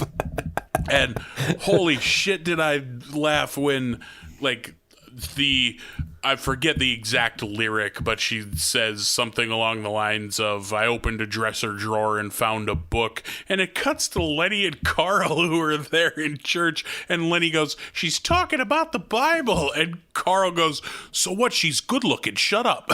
I don't know why that made me laugh so much, but the fact that Carl immediately was like at her defense, like, shut up, she's good looking. It seems like we're getting a lot more Lenny and Carl in the last few seasons, which I am all for. I got no problem with it. Like, especially Lenny. Like, there's something about that voice actor I find really funny in almost all his deliveries. I wonder if we're going to get more Lenny and Carl. Like, if we ever get a glimpse, because, again, we've discussed this. There's so many fucking episodes. Eventually, are we going to get more of a deep dive into their personal lives ever, I wonder? Yeah, a Lenny and Carl origin story. Yeah. Or at least one of the two. Yeah. Here's hoping. I'd be into it. So, towards the end, they're leaving church. It's Rod and Todd and Ned, and they're... and Ned's in a good mood, his spirits are lifted, and he sees the lead singer struggling to load a crate in the back of their van. And Ned, of course, ever the gentleman, helps her out, and they have a nice little moment where they kind of touch, like, hey, if you ever want to hang out, I was like, no, like, I can't right now, but we're going to be on tour. But, so a real nice moment, and just, I thought the episode ended well. It was kind of like... Yeah. It made you realize Ned's going to be all right. Yeah, they just have that moment of like, I'm not ready now, but maybe down the road we'll meet up. Yeah. Yeah, it was handled very well. Like, I meant to look this up and didn't, but I wonder what the promos looked like for this episode. They must have been like, someone on The Simpsons is going to die, because I'm looking at the ratings, and yeah, it was a banger, biggest of the season. Yeah, and they jump like 1 million viewers for this week, and then it's back down to what it was before the very following week. So they must. That's a very good point. They must have advertised the shit out of this. Yeah, I bet they did. I bet it was like one of, like the Who Shot Mr. Burns level of promotions that they did for that shit back then. On the same subject of like a show like this having a fairly serious episode, I don't think I've seen it, but isn't there an episode of South Park? I mean, it's like, this is an older episode, but probably early aughts, right around the time I wasn't watching it every episode, where they kill off Kenny for real and the kids have to like deal with it. Like, there is a spell there for a while where, they do kill, like, I don't know fucking how many seasons ago that was, but Kenny, that's early on, like season 6 or something like that. Yeah, like I think it's later than that, but probably not by much. But Kenny does die for real, and I think that there's kind of a more serious episode, and then Kenny is gone for the better part of a season. Yeah, and then like they're doing Tweak was supposed to replace Kenny, and they realized that wasn't going to work. Because I have seen the episode where Kenny comes back and they just, oh, hey, Kenny, and they just never address it. Yeah, they never touch it again, yeah. Yeah. But Kenny was gone there for a while. I read that they just got so sick of trying to write around a character that couldn't talk. Yeah, and having to come up with a way to kill him every episode. Like, that's got to get exhausting. You become a trap of your own fucking gimmick. And they just said like we just didn't like Tweak as a series regular. It's like, ugh. It got to the point I'd rather write about Kenny than write about Tweak. So they broke. When they use Kenny right, I love it. Like when he gets to play a kind of bigger role in the show and stuff. Yeah, I'm not a huge Kenny fan, but I like Kenny's like home life. I like seeing Kenny at home. For me, that show is Randy Marsh and Butters. Like that's who Randy Marsh. That's Randy who I Marsh, show I up think, for. helped kept that show going. Like I think you're not alone. There's a lot of like the Randy Marsh episodes. Like he became such an important part of that show. Yeah, like especially like late model South Park, like, you know, especially like the Guitar Hero episode is maybe my favorite fucking episode of that show. So, which is very Randy centric. And how the hell did we even? Serious episodes. I was like, Jesus, I can't these. I need to leave breadcrumbs, like some kind of digital breadcrumbs. Like, where the fuck were we even at? Like, draw what yourself led a to us roadmap. to Randy Marsh? But it wasn't a hilarious episode. But how the fuck would you do it? I thought they handled it as well as they could to do something that bold. So, tip of the cap to the Simpson writers. So good, you did good. Yeah, I thought that was like you said, not especially funny, but a good episode. Yeah. We got one more in this batch. See what we think of this one. Episode 15, Missionary Impossible. Homer has fallen in love with a British sitcom on PBS where two soccer hooligans live together and kick the shit out of each other. It's like a British Itchy and Scratchy. Yeah, I wonder what show they're supposed to be satirizing, because it has to be a British show of that era that they're kind of like poking fun at. Like, but you know, this is early enough. This was before streaming, so we didn't get all that British shit here yet. You know, like. Yeah, are you into British comedies? Like, I certainly watched I watched so much Keeping Up Appearances on PBS. As a kid? Yep. I love that show. That and Faulty Towers a lot on, because my dad would always flip it on after the news. Yeah, I never got to Faulty Towers until the DVD release, which would have been, I don't know, probably 02 or 03. But Faulty Towers is fantastic, and Are You Being Served? That's the one way more than Faulty Towers was Are You Being Served, and more so even that than Keeping Up Appearances. My folks loved Are You Being Served? Yeah. Oh, and if you look back, there's so many cornball jokes. It's that frumpy old lady referring to her cat as a pussy, and that's just the joke. Yeah, that's the whole joke. That's the joke. Or there's the one guy that's gay. Then there's like the effeminate guy. It's like. But I mean, and I get it. Like, it was a good show for its time, but it is not, doesn't age all that well. Yeah. It's like, oh, if this just isn't that funny now, you know, these jokes are real low hanging fruit. Everything's pretty one note, but man, yep. I got so into Keeping Up Appearances in high school, and like, holy, that's a depressing sentence. Yeah. All my classmates are out there having sex, and I'm watching Hyacinth Bouquet. Reruns of fucking 80s British sitcoms on public television. Oh. Yeah, never really said it out loud all at once before, but yeah, that's... Oh boy. Well, yeah. We can pause if we need to take a breather. all the rest of my classmates are crushing Coors Lights and fingering. I'm watching British fucking sitcoms. Yeah, just shooting sleeves of Fig Newtons.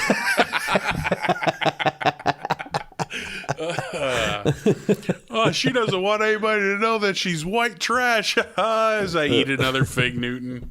Yeah.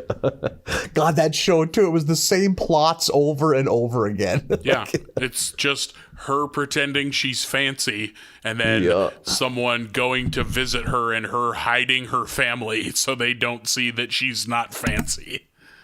Oh my, that's such a British thing. It's the whole fucking show. Yeah. Oh, yeah. I could have been going to basketball games or something. Oh. You bringing that shit up in class and everyone's just too polite to like, the fuck is wrong with you?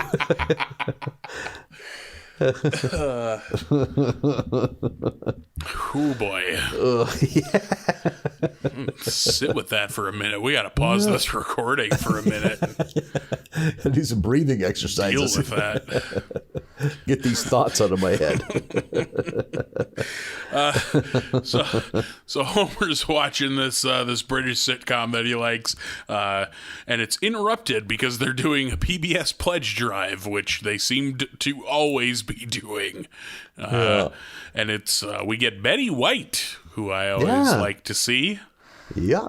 I love that they make the joke that the if you pledge now, we'll send you a tote bag or an umbrella with a picture of our tote bag, because the PBS tote bag was the thing always in those fucking pledge drives.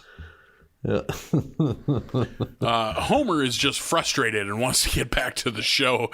Apparently doesn't know how this works. But they're like, we just need $10,000 to get to our goal. So he picks up the phone and pledges $10,000 and then hangs up.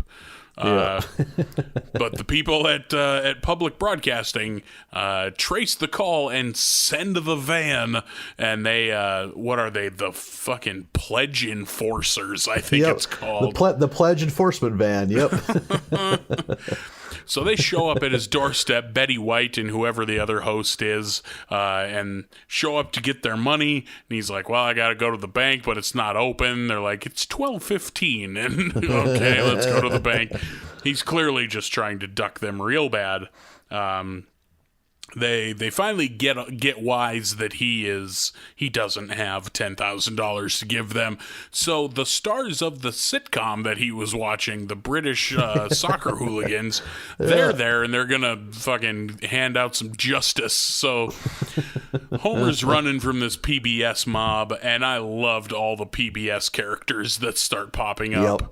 We see fucking Oscar and Elmo and Big Bird from Sesame Street, and the Teletubbies are shooting lasers at him. Mr. Rogers. Yeah, Mr. Rogers.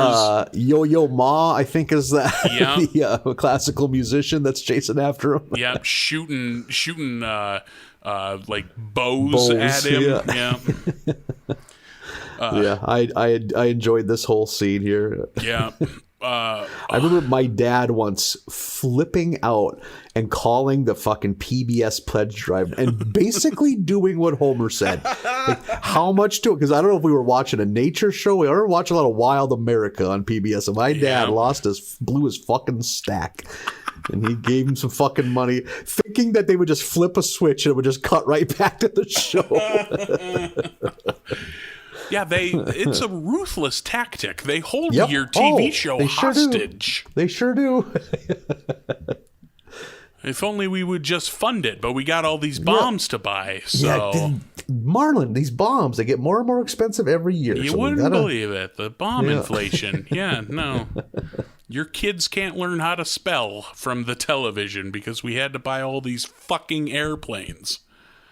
And legit, Sesame Street played a huge part in my mental development as a kid. Like, I didn't go to preschool. Sesame Street was preschool. Yeah, same here. I watched a shit ton of PBS in my youth. I watched motherfucking Sesame Street and Ghost Rider and who was the dog? Wishbone? I watched so much Wishbone. I wouldn't know fuck all about Ivanhoe if it weren't for fucking Wishbone. I think we've discussed it.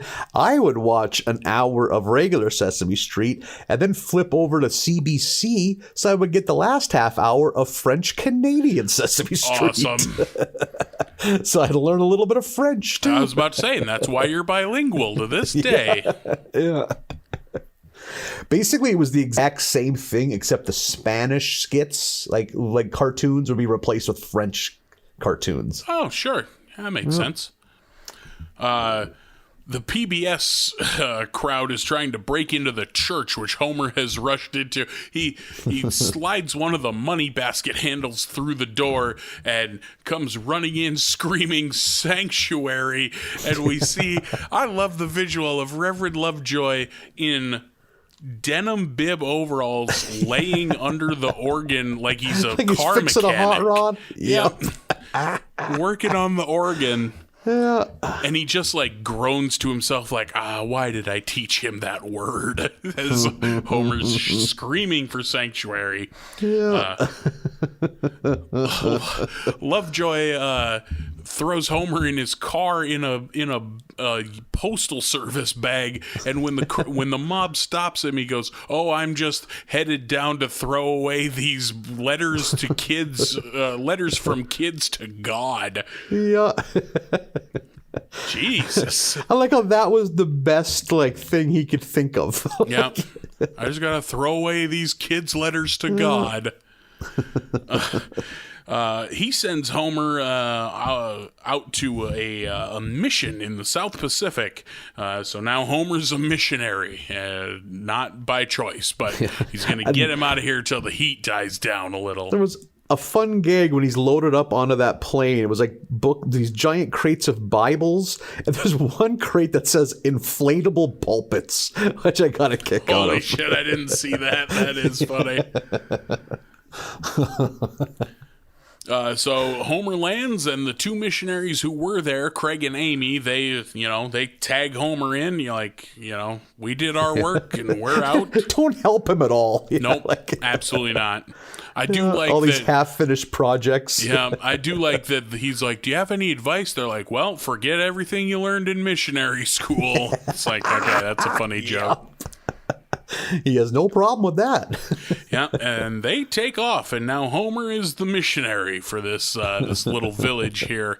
The joke where he's walking with them and drinking what seems to be a coconut drink, and they're like, "How's your bull testicle? Would you ox testicle? Yeah, wouldn't you rather have a coconut?" He's like, "No, I'm good. I'm good." Oh, God. He's horrified to learn that there's no TV or couches or beer. They don't know what any of that stuff is. The missionaries before had half finished a chapel and a well. Homer is just kind of laying around in his hammock licking toads, looking for that one magic toad, which he does find. Good for him, yeah. And there's a ham radio set up so he can talk to Marge and the kids, and Marge informs him that Ned is really jealous that Homer got picked to do this missionary work. So now he's kind of invigorated. Now he's like, oh yeah, I'm going to be a missionary. Yeah. One of my favorite gags during that is when like the kids are they're sad that Homer's gone. It's like when Bart goes, "Mom won't let me read Hager the Horrible," and Marge is like, "I just don't think it's funny." Like, that's her reason for banning that's an it. awesome reason to let your kid read a comic strip. Yep. It's not funny enough. It's a newspaper comic strip. None of them are funny. Yeah. Like, I don't think comic strips are meant to be funny. It's like they're 1 out of 50. Like, it is funny. I think a comic strip should get a smirk at most. I think the most Hall of Fame comic strips get a smile. There's some Calvin and Hobbes that would make me laugh out loud. That sounds right. I'd believe that. Yeah. I thought of you as soon as that Hagar the Horrible joke happened. I was like, "There's one for Nathan." Yep. I owned multiple Hagar the Horrible books when I was Bart's age. There we go. Man. That is my equivalent to staying at home and watching fucking Are You Being Served? I should have been all playing in a field, riding bikes. Nope. In a dark trailer house bedroom reading Hagar the Horrible. Should have been getting some sun, but no. Yep. Homer builds a fucking casino is his answer for how to be a good missionary, apparently. But it's funny, for how much I love gambling, how little I don't enjoy casinos. I'm kind of with depressing. You. I like gambling, but as soon as it's in a casino, it's like, yeah. Like, casinos are inherently shady. Like, yep. Right away, you see all of the tricks. You're like, oh, there's no windows or clocks in here. Like, I know what you're doing, assholes. Yeah, and I enjoy things that are shady and corrupt, but I don't want them to be that fucking clean. Like, I want to play a shady dice game in the back of a fucking butcher shop. Like it's just too. That's the reason I don't like Vegas. Everyone's teeth are too fucking nice. Everyone's smiling way too much. I love Reno. No smiles in Reno. You should advertise it that way. They'd fucking help drum up business. I love that you don't like casinos because they're too clean. I think that is great.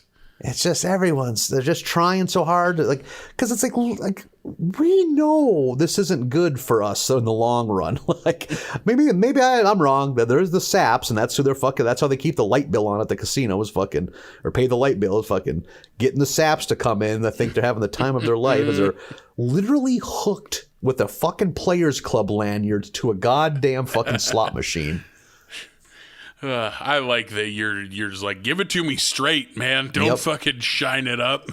Yeah, I want to shake dice in a fucking alleyway with someone that's missing parts of multiple fingers. Holding a knife. Like, yeah, in their teeth. Yes, they're counting money out. I forgot to mention, Bart has taken over for Homer at the plant. I got like a season 5 era laugh out of that fucking scene.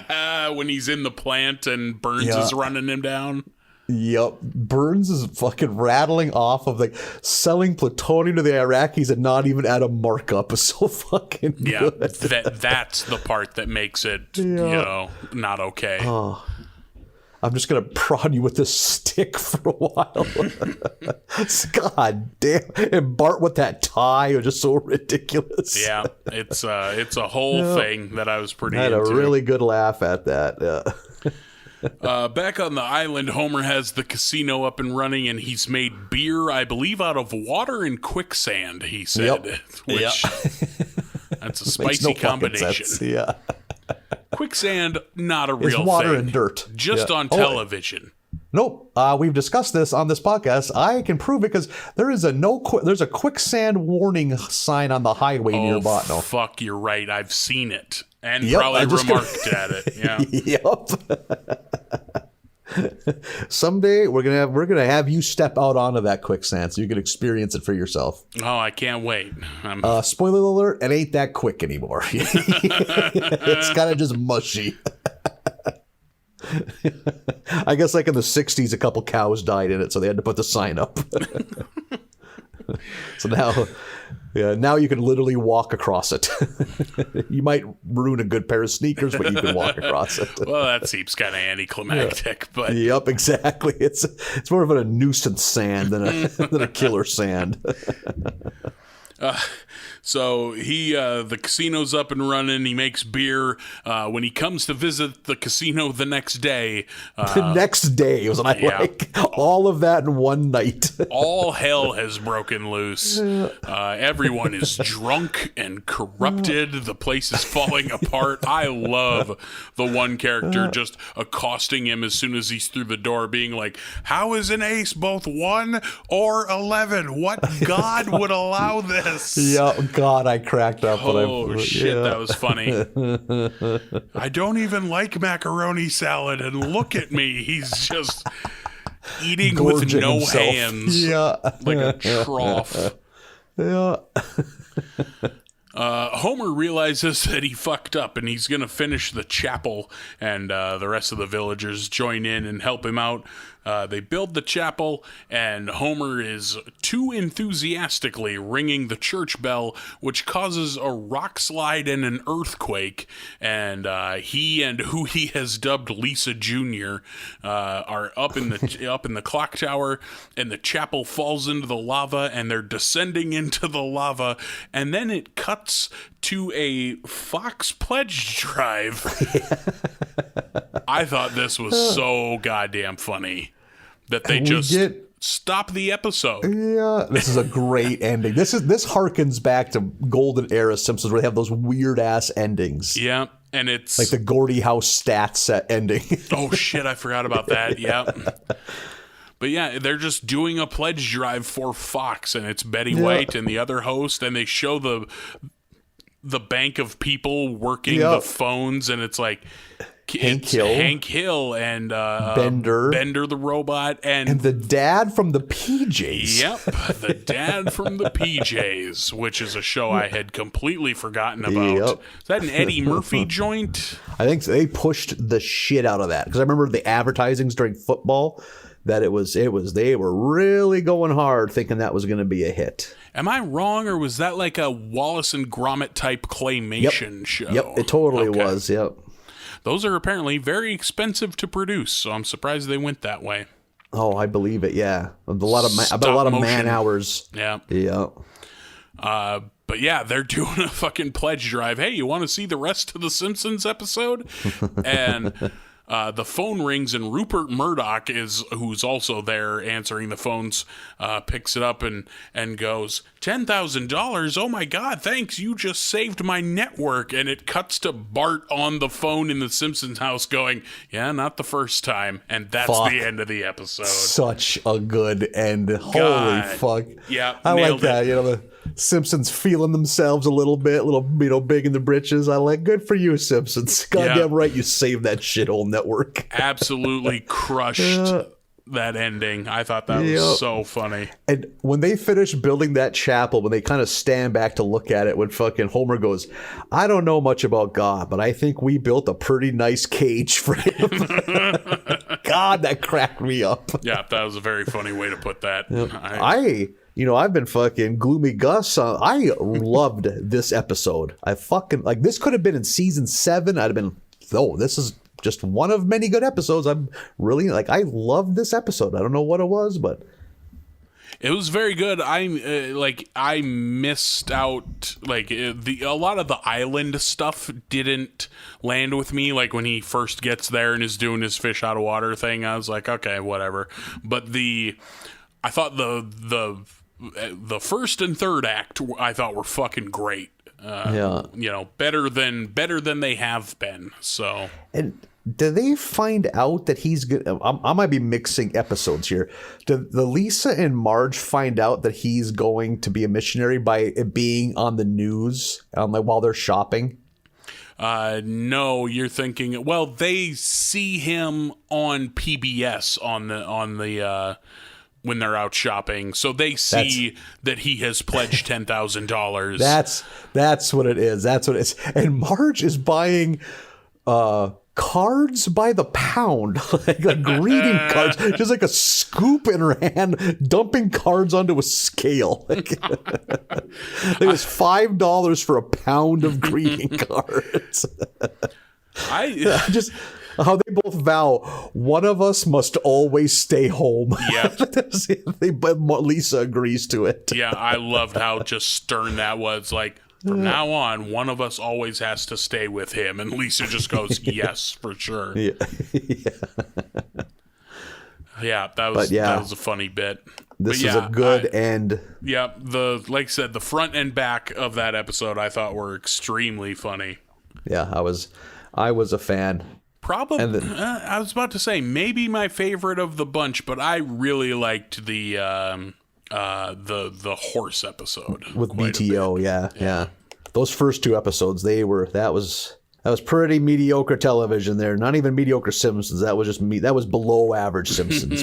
But Yep, agreed. But we got through it, and we ended on a hell of a high note. Yep. So, and kind of 2 high notes. I thought they did a good job with the Maude death episode too. Right. Yeah. We got 5 more lined up for next week. Episodes 16 through 20 of season 11. I'm liking this numbering. It makes it very easy. Yep, it sure does. And we're going to fuck that all up at the end of the season. All gum up the goddamn works next season. Yeah. I had a friend of mine who listens text me to, I don't know if applaud is the right word, but remark upon your Fresh Prince of Bel-Air rapping and your the whiteness that it implied. Oh, I think... I am a very sensitive man. I worry about cultural appropriation. So, I spit some hot fire on my first take. I was like, nope, I do not want to show up Will Smith. That's not my place. So I replaced it with the one you heard, and I think it was very brave of me. So I got my cat knocking shit over out of here. Get out of here, kitty. Your cat heard about me rapping and had to hear more. Had to come in and try to shut it down, I think, is what was happening. Can't spit that much hot fire on a Wednesday. Yeah, we're recording, peek behind the curtain, we're recording this on Wednesday. We usually record on the weekends, but I am getting Moderna shot number 2 tomorrow, and I've heard it puts you down a few days, so we are planning ahead. There we go. So in case you get the butt toots, we'll have one in the can. So I'm going to be giving you calls every 3 hours, checking on your buns, see how you're doing. Yeah, check on my buns, please. Just text all caps bun update. I'm looking forward to getting that so I can. It's just one Inside Burger King instead of just the drive-thru. I answered it for you.